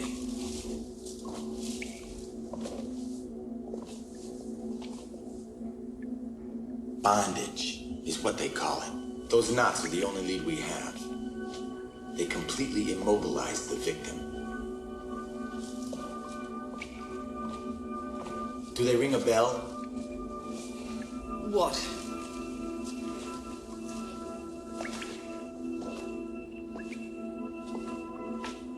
The knots. What bell should they ring? I don't know. They remind me of certain artistic video performances. Make an effort. You might think of something. And as you said, that guy looks like the most generic anybody in the whole movie. He's the most he could've been- unremarkable, nice-looking guy in the whole He movie. could have been anyone in Duran Duran. Yeah. Yes. But the way he talks is funny too. I can hear it better now with your recording than my recording. He has this very sort of like lean forward way of talking. It's very aggressive, and he wants you to know what he's saying. Listen Bondage. to him. Heard of it? Yeah. Yeah. The little stinger noise. Like, if just hearing this. Oh, when they say he's a cop and the thing goes dun dun dun. Dong. Yeah, exactly. I was like, man, Now- I want that throughout a movie. It's like Frau Blucher from Young Frankenstein. Oh, yeah, with the horses every time? Yeah. Yeah. But listening to this without the visuals, what you picture is like a cheap sci-fi original from 1997. Like, that's what you would Yeah. think just hearing Yeah, this, not- because not an Italian it music sounds video. like junk. It doesn't sound good. None of the she's dead. Oh, no. Like, they show a Casio watch, like, with there's all the Oh beeping yeah, and the dripping when he pulls noises. the watch out, it's literally like an old Casio. Yeah, it's a very close-up of a Casio, which I'm sure at the time was an advanced smartwatch for people. Listen, do you remember when a calculator watch was like the most amazing fucking thing you'd ever seen? That's what I'm saying. Yeah, so... Yeah, and you were like, oh God, I want to get one of those. You're like, oh, the future is so near. Yeah, this is the future they Yes. were thinking of. Right. This is 80s future. So obviously the bodybuilder's been murdered. They have the cops at least are looking into Virginia Hayes' character. This is what I mean about they're obviously, when her and her husband were together, they never explicitly say this, but the idea has to be they work together on these kind of probably sex videos or like light porn videos or whatever, because the ex-husband, we see him filming this stuff throughout the movie. He's just all over it. And the fact that they're interrogating her, they at least think she may have an idea about what bondage is, because I guess in this future, nobody but the weirdos have ever heard of bondage. So, that's my favorite line, is like, bondage, you ever heard of it? Like, it's something that no ordinary person knows about. Even people who have no association with the scene know what bondage is, but whatever, that's fine. I guess this cop has never heard of it before. It's news to him, even though, again, this does not seem like an out there concept that somebody wouldn't know. It's not like he was like, anal beads, heard of them? Now, that's something an ordinary person might not have heard but of. you But know what? bondage, you know. But here's the thing. But bondage, I think, became a more mainstream thing in the 80s. It's when it started, I think, to really get... Like, bondage has always been around to some extent. But I think in the 80s is when it started to get into the pop culture. I guess, like I said, it's just his emphasis on it as if it's this like dark thing that nobody ever speaks of. I'm like, okay, bondage on its own is not that underground or anything. But, you know, again, I'm looking at this with a modern lens. So maybe you're right at the time. Maybe it was, you know, Mapplethorpe and all the rest of its stuff was like revealing things to people that nobody'd ever heard of. So I guess that's possible. Listen, this movie is fucking hilarious. Okay. Oh, like, it is. It is. It doesn't. This is a weird statement, but I don't think this movie gets anything wrong. It knew exactly what it was doing and made of itself, I think, exactly what they wanted. Like, I don't think the director has any regrets. Like, and I'm not saying that it's a perfect movie or anything like that, but I think that the movie itself, for what it is as an entity, as a thing, it's pretty perfect for what it is. I think this movie benefits immensely from the director being the director he was. I think this movie made by somebody lesser is a complete... I would never have told you to watch it. I would have been like, I would have reviewed it, and that would have been it. And the thing is, the visuals and the way he brings them in all throughout. Like, I mean, at one point, there's so much nudity in this, but at one point, Joe, I think, summed it up when he said, there's so much of it that at some point you just start to ignore it. And that's fascinating, that it's like there's so much of it that it becomes unimportant. And I wonder if to some degree that's how Virginia Hayes' character sees it all, because she has sex on tap, essentially. So at some point, she almost seems to be bored with it, which is why she wants these things that are fascinating to her, whether she can get them or not. No, I think you're right, because everything we see her shooting, none of it is just like a Playboy layout where it's like, okay, just lean back and pop your tits out. Okay, got it. All right, spread your legs. Got it. Like, it's all supposed to be weird and artistic and making a statement and, you know, doing the compositing. Like, there's all these elements to make it something other than just no clothes. So I think you're right. I think the idea here is, and like you said, the movie does do this where you don't even notice it. There is so much just blanket nudity that there is no real eroticism to any of it. No, the only time the only time it gets it gets funny after a while. And like later on, especially when Virginia Hayes starts like calling people while she masturbates. At least I'm pretty sure that's what she's doing. Yeah, but that's and it almost, notably all those scenes. There's no nudity. You don't nothing explicit. No, there isn't. There's no, and the thing is that like they almost become weird because it's like the one where she does it to the cop. It's like the dispatcher is listening in, and the cop is so disinterested. I mean, because the first scene where it's the threesome, there's no nudity in that. At least nothing visible. The scene where the woman comes in and she's nude is because she's like traumatized and she starts comforting her. Then the one where the two people are dancing, there's no nudity shown in that, and she's fully clothed. So yeah, it is like the inverse of all the scenes that are supposed to be erotic or whatever. There's no nudity, and everything else where there's nudity are so just there as matter of fact. They don't mean anything. They're just there. It's just like, yeah, this is the workplace. This is my job. So this is all just in the course of the work. So yeah, it is like that. That's because if you just looked at screenshots, you'd be like, oh my God, this is like a titty flick. Well, it is, but it isn't. It isn't made for titillation, as the joke goes. It's just that this is what her job is. This is the world she's in. It's very Playboy, but the nudity is very Playboy, and the sex scenes are Playboy graphic. I'll put it like that. Like people are clearly having sex, but like there's no. This isn't like one of these. Like, oh God, what was that movie with where the director was dating the woman in the movie, or the lead was dating the woman. So there's a point there where she's supposed to go down on him, so she just went down on him in real life. And it's a very graphic scene in the movie. I think is it? I can't remember what it is. Was that Buffalo 66? Yes, Buffalo 66. Okay. Yes, and you know that sex scene's fairly graphic. And the thing is, you can have fairly graphic sex scenes. I mean, lately, you know, movies are pushing closer and closer to kind of pornography. I don't know if you've seen that movie Blue is the Warmest Color. Oh, yes. Yeah, that sex scene is fucking so heavy. Well, the ones in Love Lies Bleeding get pretty, I would imagine, realistic. Yeah. And the thing is, going on. So this is not worse than any of that. In fact, this is. No, this is lighter. It's not lighter ever than that. at that. But it never is played seriously, really. But it's all shot through the lens of like a Duran Duran music video. Yes. So it's so over stylized and it's so like perfect and so yeah. Yeah. So where are we? Who's okay? So this is they basically the cops like, I think you have something to do with this, or maybe you know something.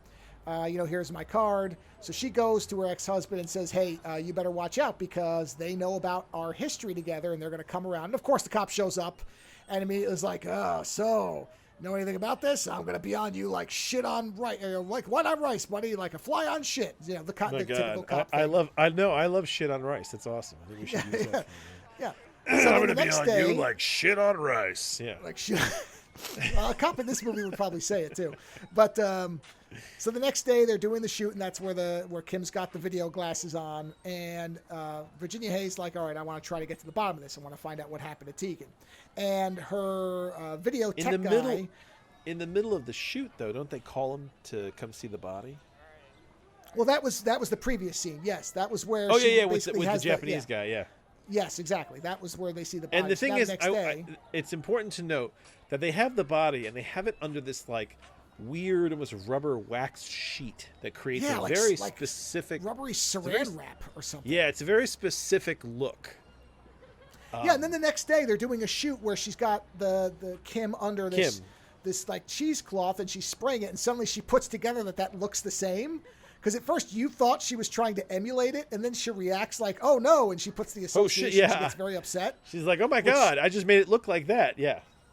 And that's you have to sit there and say, "Oh, come on." And that's important because after that scene, and you can elaborate the rest, but after that scene, Virginia Hayes has a bit of a nervous breakdown, and the next scene you see is that she's naked in this weird bathroom crying.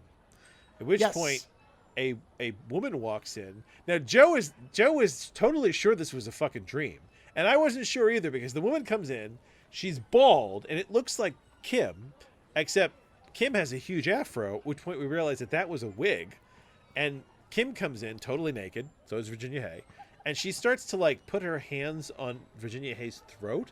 So we thought that she was gonna like strangle her, but then she just starts to like caress her and comfort her, and it is the weirdest shot in this movie because they stuck the camera up between Kim's legs to do a close-up of Virginia Hay, but then they slowly pull the camera out, and as the camera slowly pulls out, you realize that we're coming back out through between Kim's legs and the shadow of her vagina, and like it's totally nude, and you don't know that because at first it's close up, and what the camera does is pull back, and they placed the camera between her legs and had her stand with her legs wide open. It is such a stylized, unique, and weird shot. I will never forget that shot. That whole sequence is weird and stylized and strange, which is what's great about it. And basically, Kim just starts to like caress her and hold her and comfort her.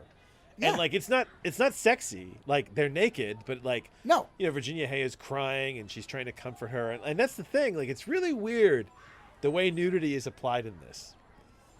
Yes, because then the next shot is them waking up in bed together, but there's no sex scene, so we go straight from so you just imply nude comforting to okay, they obviously slept together, but we don't see it. So again, it's the sex scenes are either not shown or have no nudity. It's a very, I assume, specific decision. I mean, it would have to be. It's not, these things don't happen accidentally. But so now the two of them are together, and Virginia Hay, because of her kind of memory trauma, whatever, has decided she wants to track down or try to find out what happened to Tegan, to the bodybuilder. So her assistant basically says that, oh, I know that Tegan hung out or did some work at this gay club, and I know where it is, so I'll show you. So they drive over in their supercar, which never fails to charm the shit out of me every time they use it in the movie. This car is delightful. So they drive over to this bar. Yeah. Oh, I fucking love it. It's just, and I love the fact that they wanted to make it. That's even better. That this wasn't just something they invented for the movie. So they drive over, and the name of the club is Agony and Ecstasy, and they go in, and at first we weren't sure. And it is a popular gay club. They specifically say that it's a popular gay club. Very popular. And in that nightclub, they find the guy who had done work with Tegan in the past, and Virginia Hay basically wants to talk to him to see if he has any idea, what the shoot that she was on, if anybody's heard from her or before she died or anything like this. So this is the conversation between the two of them. What are you doing here? This is Diane. Want to do a porno gig? The three of us? Like the one you found Tegan? Tegan? That girl hasn't worked for me in months. She's all burnt out, man. In what way? She overdoes it. You can't work with honey like that. You have nice equipment. Do you overdo it? John, Tegan is dead. Murdered. Shit. Somebody called her last night and offered her a job. Hey, not me, babe. I don't know nothing from nothing. If something comes to mind, call me. This is the number.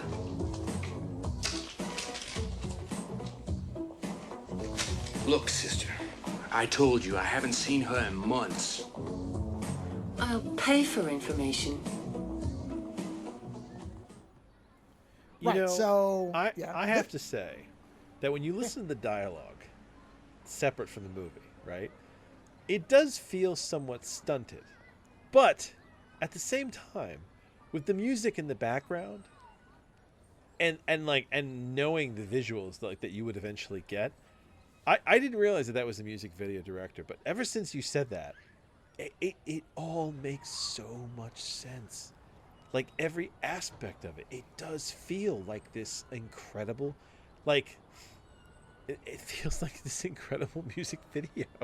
It reminds me a lot of Miami Vice. A lot of this reminded me of Miami Vice episodes where, because their music is so prominent and the visuals, like it's all working together. It's creating this very specific kind of visual audio thing.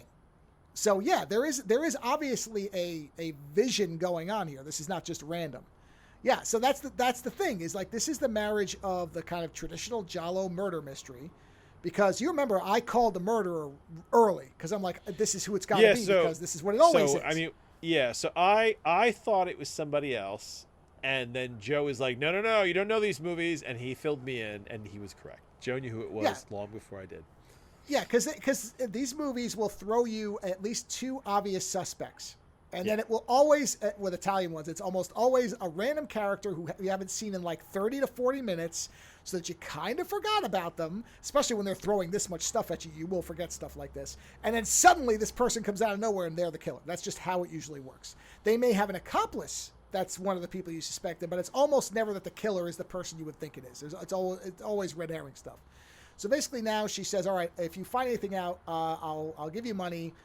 Because I want to find out what's going on. The guy does. Then we get the sequence you were talking about, because this is the dancer. So then she has this. She meets up with the cop. She wants to sleep with him. He says, nope. He says, I don't want to be involved in your world. You're not used to people telling you no. Yeah, all the stuff with the cop is incredible. The cop is the one guy who gives zero fucks about fucking Virginia Hay. And it's amazing because she wants him so bad. And he's like, no. He's like, I'm not interested in being in your world, and you're not used to having someone say no to you. And the thing is, like, he kind of flirts with her and he kind of screws around with her, and then he's like, nah, I'm good, and he just leaves. Well, and this, if you remember when I talked about Dagger Eyes, the cop in that was uninterested in the main character until the very end, where basically he realized she was as scummy as him. But this is another thing. The cops often aren't interested. They're literally just the cops. They're there to solve the mystery, and they usually do have people throwing themselves. So again, these are all the kind of common traits. But it is hilarious in this because she's like, oh, the one person who won't immediately fall on their knees in front of me, I must have you. And he's like, nope, not interested. Nope, go away. I'm trying to solve a murder here. Thanks, bye. And kind of just waves her off. And so the guy calls her, the dancer, after the dream sequence, I think, because I really don't think those people were there. I think she was fantasizing, although it's the two unclear. Of them. Well, yeah, and isn't that the scene where she's like, she may be masturbating as she thinks about it? Oh, no, she definitely is fully clothed. Okay. Oh, no, absolutely that's what's happening. I mean, you don't put your both hands in your crotch for a while unless you're doing something there. I mean, or you got a bad itch. But that's not what I got. She might have an itch. I mean, you never know. Well, she did have an itch for what she was seeing, I guess. So anyway, next day she gets a call from the dancer, and he's like, hey, I've got some information. It's going to cost you $5,000. She says, all right, I'll meet you. She goes and meets the guy. He gives her a compact disc, which is super futuristic in this movie. Futuristic. Very future. This is where they're in the tunnels, and it looks like hardware. I said, oh, this is hardware. Like we were seeing all these specific shots. It does. Yeah, especially the way they were filming it, it did feel very hardware at that point. But Hardware is a very stylized looking movie as well. Absolutely. Yes, it is. Great movie. And visuals are just off the charts in that flick. So she gets the compact disc, and she goes to her ex-husband because he's the video guy. He's Videodrome Man. And says, all right, I got this disc. I guess she didn't have a compact disc player in her cavalcade of equipment, so he's going to play it. And wouldn't you know it, the cop just happens to show up, and the cop's like, oh, I see everybody's here. Well, let's watch this disc. And this is basically where they're watching the disc, and the cop immediately suspects that the ex-husband is involved. I know I wasn't invited, but I'm just too curious for words. First time I've ever been to the Sub-City. Fantastic. You run into the most interesting people doing the most interesting deals. Shall we begin?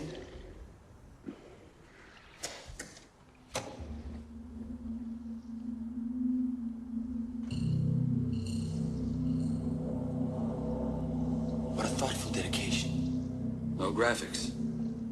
Amateurs. You do better? I'm a genius at my work.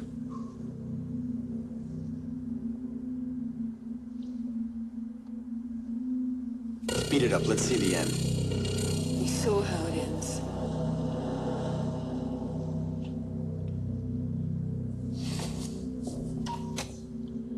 Are knives standard in bondage games? You know damn well they aren't. But they could be. It's just another form of penetration. The ultimate. I'd prefer other instruments.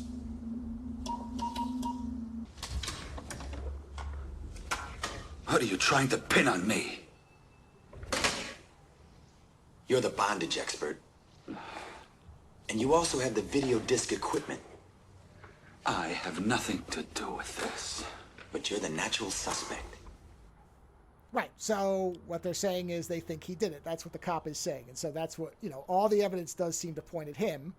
Now, watching the movie, I think that the natural suspect for most people is actually going to be the female assistant because she's the one who's the most abused. That's who I thought it was. Yeah. Yes, yeah. and that's, she treats her like that's, such shit. Yeah.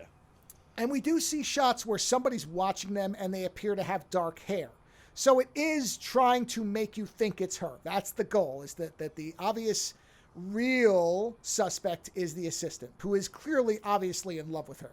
And the thing that he said, where he says, what a beautiful dedication, the killer holds up a sign that says, to the one I love.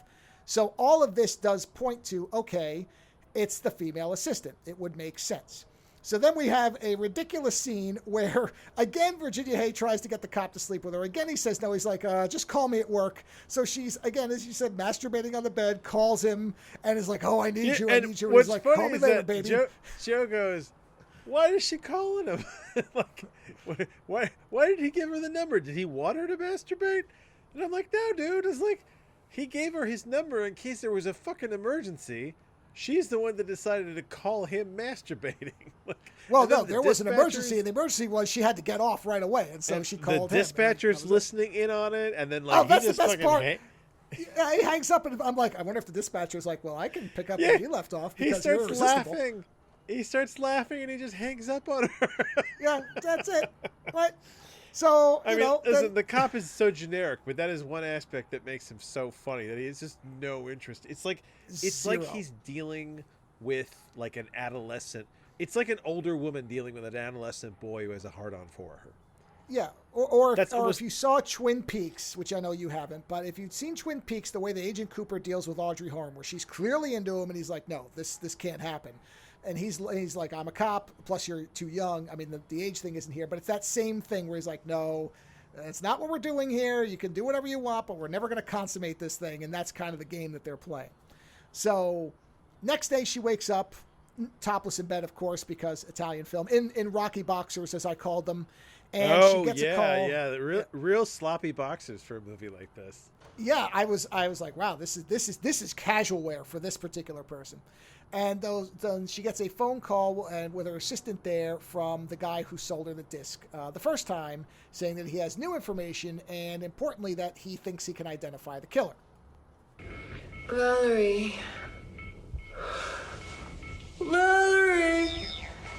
Good afternoon. What time is it? It's 12:30. You're joking.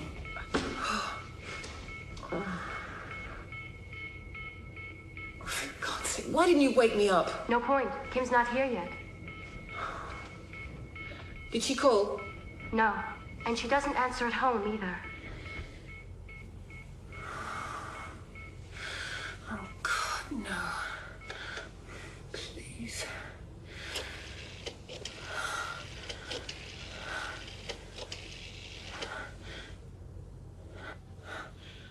I'd like to speak to Lieutenant Arnold, please.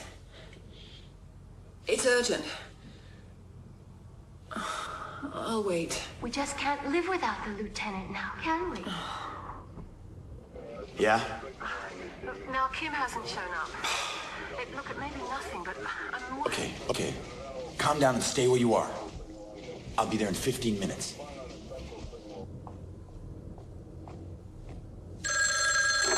Hello? John? Yeah. Sure, where? Same place as before. Bring some bread. Yeah, a lot. I know who did it. Oh, God, but... John! Damn. So she and the assistant go to meet the same guy again. They get there. Bring some bread. They bring some bread. He's got another disc, but his throat has been cut and he's bleeding to death. And he writes on the floor in his blood the symbol that, I don't know what they call these symbols, whatever the gender symbols are. It's the male, it's the male female symbol or something like that. Whatever those are, he draws both combined which I then started to jump to, oh, okay, I started thinking that the killer was going to be a hermaphrodite or something, because, I mean, these movies go into every possible corner. So my brain started going into weird directions right from there. I'm like, okay, are these going to be like twins, or is it going to be a person with a hermaphrodite, and so he's kind of in love with her, but he knows that she's into women, but he's a guy, but he's not. I'm like, I started going into like fucking outer space, which I overthought it quite a bit. But anyway, they take the disc. George is there. The cop shows up. Virginia Hay hides the disc from the cop for some reason. But basically, because George is there and he's got blood on their hands, the cop arrests him and basically says, all right, I think you did it because you killed this guy, blah, blah, blah. And then he shows up at the photo studio and sees that Virginia Hay's watching the video. And, of course, on the video, we see the killer hold up the sign again, kills Kim. And now the cop takes the stuff, goes back and says, okay, because they see on the video like a red-haired person, and they think it's a red-haired woman because... Oh, there's like, there's a shot of the face, but it's like partially in the dark with sunglasses. Yes, but basically the killer's wearing what looks like women's clothing, like long gloves, slender, appears to have a woman's build. It looks like one of the Rocket twins from Pokemon. Yes. And I guarantee that in the actual filming, they probably had a woman do those shots specifically to make you think it was a woman. And so they're doing like analysis, and they're doing very, very kind of, okay, let's do facial switching, all this stuff. And as soon as they were doing that, I said to you, I'm like, no, it's the guy. This is clearly supposed to be the guy. I was just overthinking it where the tech guy. Except I thought that the tech guy was going to be a hermaphrodite. Yeah, I thought he was going to be a hermaphrodite. That's why I thought the two symbols. No, and they don't really get into why he dresses up like a woman to do the murders. No, well, all right. We're gonna play the last clip I've got is him. Find the revelation that it's the tech guy where he's dressed as a woman, and we'll listen to that, and I have my theory on what it's supposed to be, or at least what makes sense to me. So she thinks that Paul, the tech guy, is now going to be killed by the killer. She doesn't know it's him. So she sees him and she's running after, she goes to where he lives, thinking the killer is going to target him. And then, of course, she gets jumped from behind and we get a reveal of who the actual killer is. And this is him, the tech guy, dressed as a woman, basically explaining what's behind all the killings and the fact that he loves her.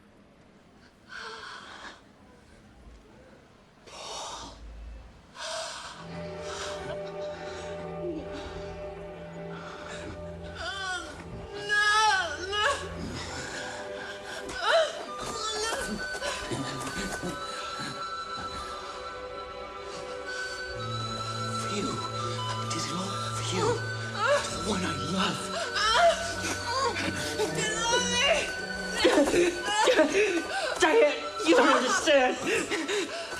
I'm not like those girls. Those guys. I love you.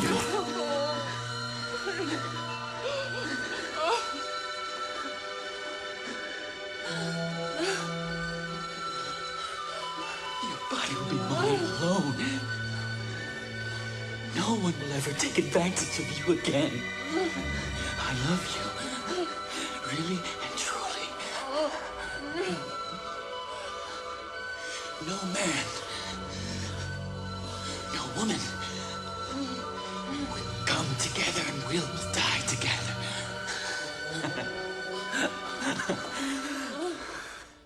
Now, my theory, as far as I can tell, is because throughout the movie, or at least as far as Paul sees, she's only really interested in photographing women. There is one shoot with men, but they've got masks on, they're background characters, they're not always featured. In the background. Yeah. Yes. So I think that because he's in love with her, but realizes that she's really, in his mind, or from what he sees, more into women than men. She seems to be more aesthetically attracted to women. Yes, so he's trying to make himself into a beautiful woman for her. That's my theory, because otherwise, now don't get me wrong, this movie doesn't necessarily have to make sense. But otherwise, I don't know what that's supposed to be. I was wondering if he was using it to just keep the police office trail. That's also a possibility. It could be that simple. Or frame the other assistant. Very sure. Any of these explanations can make sense as far as what the movie gives us. Because the movie literally ends within a minute after that scene. There is no big grand explanation or anything like that. Yeah. So I think you're meant to infer what you want. I don't know. So it could be that it was just meant to, even though the thing is he kills the assistant. So he does, but not till the very end. That's the last. Yes, person he kills. right after she manages And to finally honestly, sleep with Virginia Hay, and then she's dead. And I think the reason he kills her is because she gets her, is because the other assistant gets Virginia Hay. There's no one else at that point. There's nobody else left, and so the assistant through the other assistant by staying alive is the one that finally gets to comfort Virginia Hay and gets her. So of course, Tech Bro has to kill her. Right. Yeah. So I don't know. I don't know if I'm. I mean, he tried to kill the cop too, and that didn't work out because the cop jumped out of the way. Yes, the cop got out of the way of the car. Yeah. So he's jealous of everybody. Yeah, and so I don't know if the dressing as a woman was simply misdirection, or if there was more to it. Obviously, they were trying to. They do this thing where very, very quickly he goes from being normal to suddenly being shifty and twitchy and like reacting out of nowhere. Because in the early scenes, he's just there. You know, he seems like a yes, but he gets twitchy and weird around the cop, and part of it's the fact that Virginia Hay really digs the cop. I think it fucking drives him up a wall. The fact that Virginia Hay digs him as hard as she does. Yeah, but that is to me that is the big giveaway is when he starts acting that way. If he'd stayed calm and collected, it would have been more of a swerve when he showed up at the end. Yeah. The fact that he does that right away should choreograph or should signal to anybody that knows these movies that's the guy. It's clearly him. So I wasn't sure if maybe he and the assistant would be working together, and then the two symbols would have made more sense. That they were actually killing together, then the man-woman thing would make sense. Or if it was going to be a thing where like they were swapping identities, because that would be interesting. There would be an aspect to what if the two of them were both infatuated and realized but they never alluded to the two of them being close. No, but that would have been an interesting angle to pursue, to be able to throw the cops off by always they dress the same, kill the same. They think it's one person, but it's two. And it's because the two of them both are in love with somebody who doesn't love them back. Up until the girl gets with her at the end, she's just as, more abused than the tech guy. I mean, Virginia Hay is actively just cruel to her. So, again, this is not a movie concerned with being clever, obviously. It's a movie concerned with looking awesome, which it does, and having great music at times, which it does, and just being like a thing that, like you said, you're never going to forget that one shot. That's movies like this excel at the one shot you just can't let go of. No, that one shot is amazing, yeah. And for me, it's the car. Oh, I know you love that fucking car. Yeah, and there's even like a little bit of a chase sequence with that car. We forgot the cop has a fucking laser gun. Actually, the laser gun, the one laser gun shot. One scene with a laser gun. That's what I mean. The movie, every so often, the movie will try to remind you that it's supposed to be the future, and that's one of those where I'm like, and I said, I said, please have a laser gun. He shoots. I'm like, he's got a fucking laser gun. I was like, I can't. When Virginia Hay takes off running after the killer, right? She's topless, and she just runs after him topless, and I'm like, oh, okay. Like, and she's barefoot as well. And then it's funny because the last minute she grabs a jacket as she runs out, and I seriously for a moment was like, is the rest of this movie just gonna be her chasing the killer topless? Because in this movie, it would make kind of sense. Like, it wouldn't be unheard of. So. I would not have been surprised. No, I do remember when she broke the bottle, I was very concerned that she was barefoot. Because I'm like, oh, no. Oh, yeah, but you know what? I like that, too, though, because she breaks the bottle, and she's like, I'll fuck you up. Like, she doesn't just wilt. My favorite part of this movie, the part that will truly stay with me, right, is at the end of it all, when the cop shows up in time to save her, right? And they just arrest the guy. They just handcuff him. I love that. The way they're just like, oh, that's it. Which I will say, that is very unusual for these types of movies. Normally, he would have been shot and killed right as he was about to stab her. Normally, they don't live. Oh, there you so go. That was unusual that he survived. But she says to the cop, oh, take me home. It's been such a, I'm so, like, scared. Take me home. And he looks there and he goes, go home with your ex-husband. And she's like, but why? And he says his line to her that's like, I don't want to be part of your world. Well, he's like, I'm not part of your world. And he goes, and hope that you never see me again. Because if you see me, it'll be because of something went wrong. And I love that line, that whole, I'm only here because something bad's happened. Pray that you don't see me again. And I just was like, oh man. It's like, not only did you deny her, but you denied her and you were like, and I hope that you never see me again because it'll be a bad tidings if you do. I mean, and like, then, you just don't. What do we get after the movie's over? Oh but the God. most nudity-laden credits. My God, the most rated R credits I have ever seen. They just decided to say, fuck it, let's make it sure that all the adolescent boys stay for the credits. And it is just like endless, random. It's almost like they took every photo shoot that Virginia Hayes' character probably ever did and just squeezed it into the credits, the ending credits from the movie. I think that's exactly what it was. It's nudity all the way to the end. Including what you said, there's a woman in a disco ball dress. Yeah. And the true crime of this film. Yeah, bodysuit. Yeah, the only thing is her face is cut out. That's it. Yeah. And the true crime of this film is that suit was not shown during the film because a lot of people probably never made it that far. Oh my God. And that thing is amazing. I'd forgotten. Yeah, the credits are just like after all that, and they're like, "Wait a minute," because I said to you, "Well, they can't possibly get any more nudity in after this." Like, kind of joking, and then the credits were like, "Here you go." Yep. Did you forget this was an Italian film, sir? More nudity. Oh man! And I think I said it's the anti-James Bond title sequence because it's all overt nudity and not suggestion at all.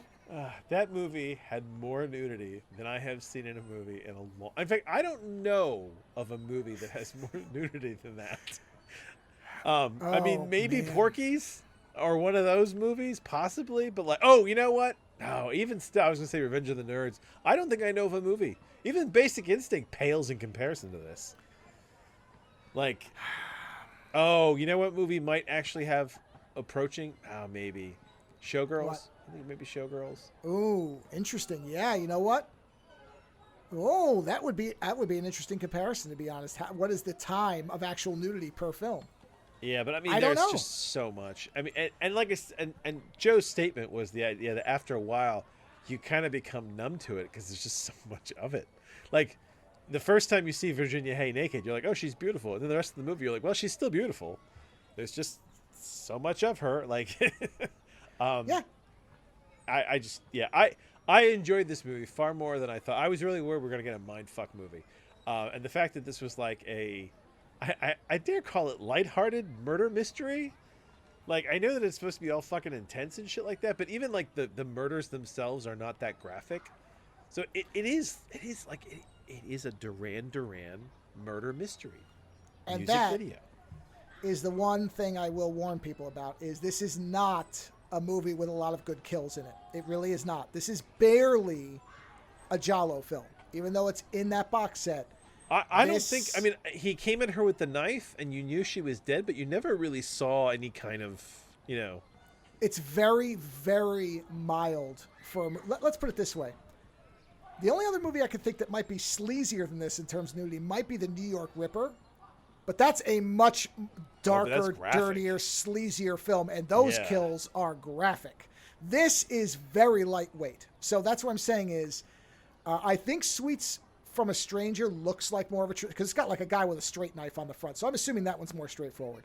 But this, as far as even Dagger Eyes has more death in it than this does. And that's a spy movie, really. That's not even a Giallo. These are almost... I'm very curious what the third movie is going to be, because the first movie was more spy thriller than Giallo.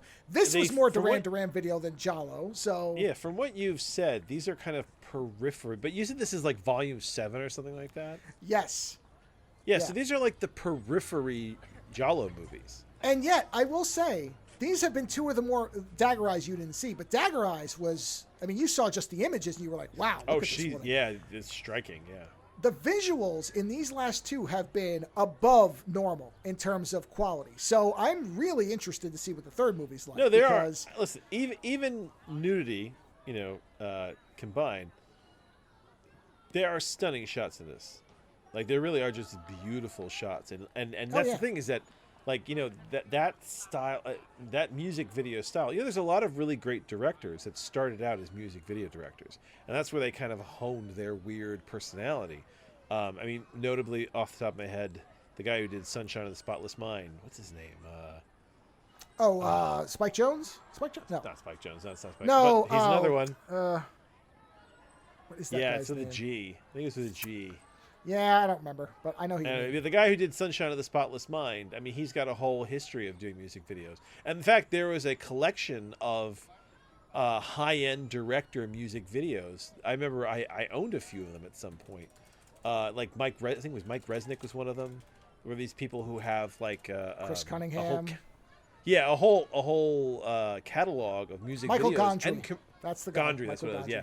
There's a whole catalog of music videos and advertisements that they've done that are actually really fucking interesting. Yeah. And so, I mean, that's where that's like the short story writing of building up to your novel, which is your big movie, right? So, like, whoever this guy is, you know what? You should find out what music video this director did. And I would be curious if it's a more, like, condensed version of this movie to some degree, let's take a look. Okay. I mean, I think they're Italian ones, so I don't know. Well, yeah, but I mean, they're Italian 80s is still going to be 80s, isn't it? No, I don't disagree. I'm just trying to. I don't know how well cataloged it's going to be compared to. That's the biggest problem you're going to have. Yeah. What was his name?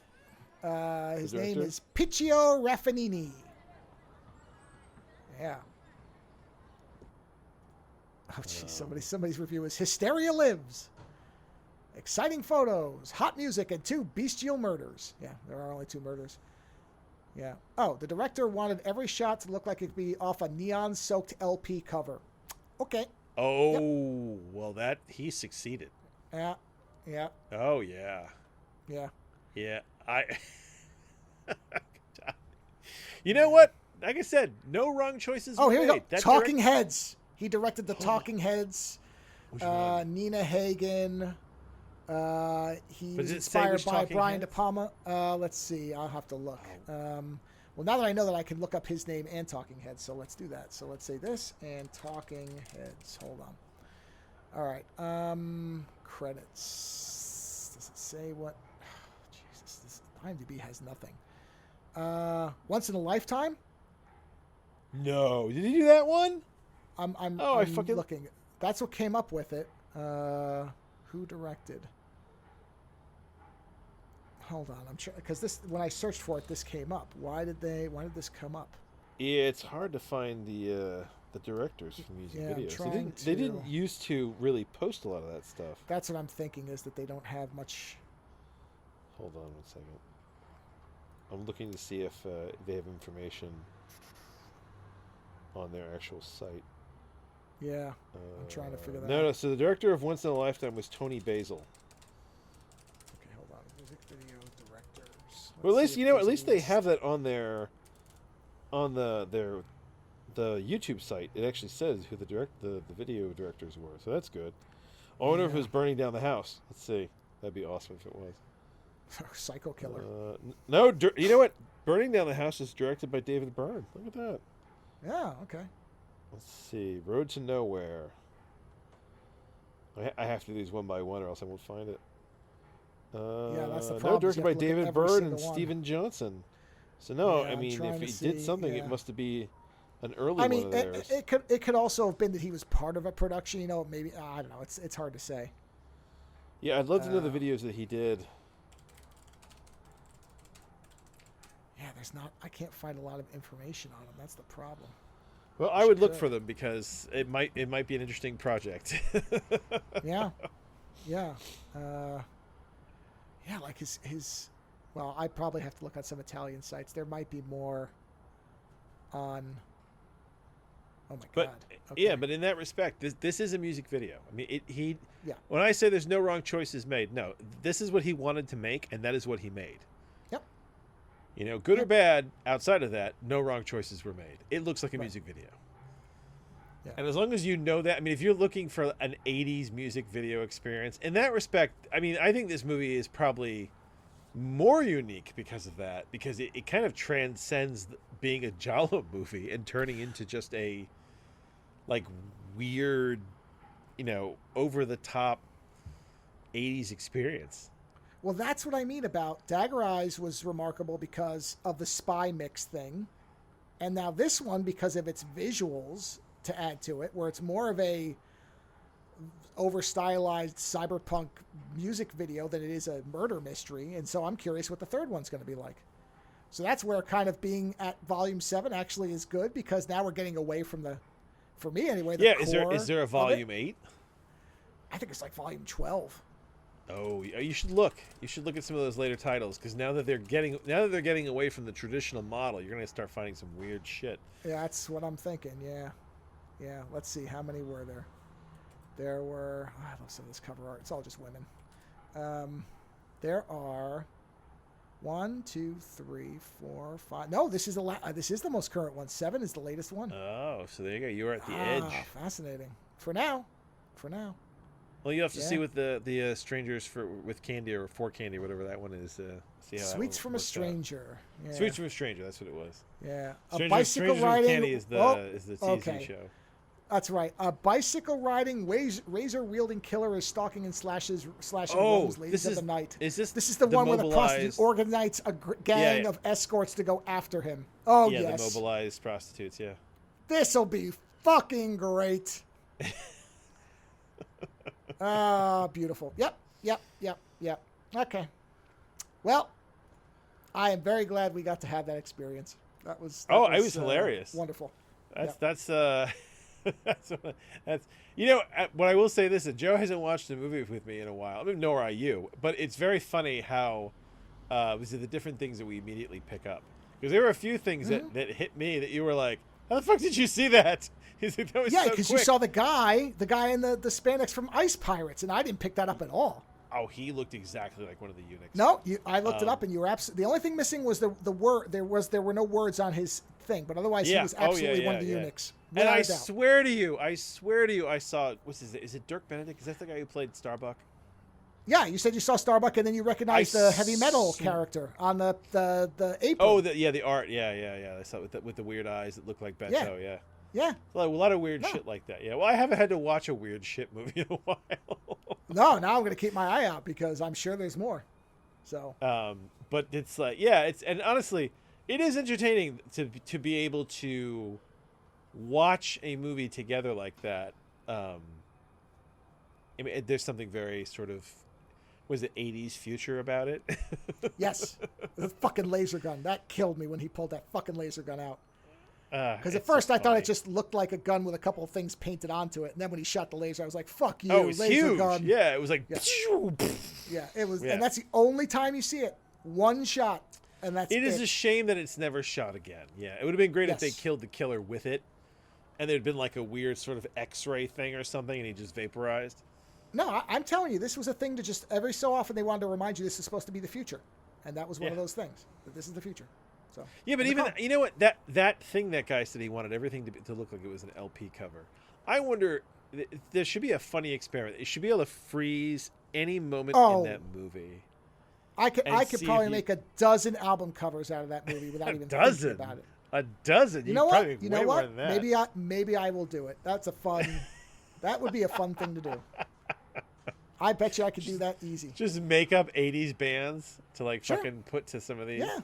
Yep. Yeah, I'll do it. Why not? It's a fun thing to do. I like photoshopping stupid stuff. So, yeah. Yeah. Well, everybody, that's it. 3 hours plus. So, you certainly got your money's worth this week. And, Radicalized. Great recommendation there. Because just for the Nair Edge IP infringement, to tell a fascinating story. And Sniper Elite Resistance. If you like the other ones, you're going to like that one. And then, Obsession, A Taste for Fear. Whatever way you can watch it, you should watch it. So, and you can watch it for free. Yes, you can. But you know what? And get the full VHS experience. You can, but it also looks really good in HD. I will say that. So, and that box set. I do feel bad that I did not see it in like high res, because Yes, there are some shots that are really quite beautiful. they are.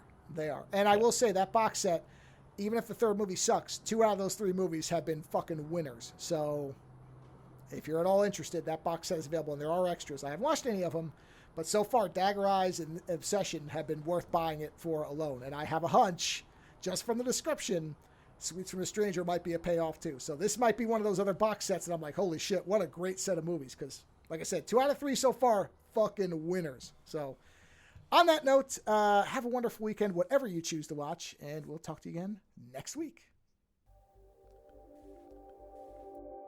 Visit OzoneNightmare.com to subscribe to new episodes, browse through our back catalog, or to find links to support the show. Follow at Ozone Nightmare on Twitter for the latest episode postings and other show information. If 280 characters just isn't enough, you can always email us, theozonenightmare@gmail.com. The opening theme for the show is provided by Heartbeat Hero. The closing theme is provided by Ogre. Please visit and support these artists using the links in the show notes for each episode.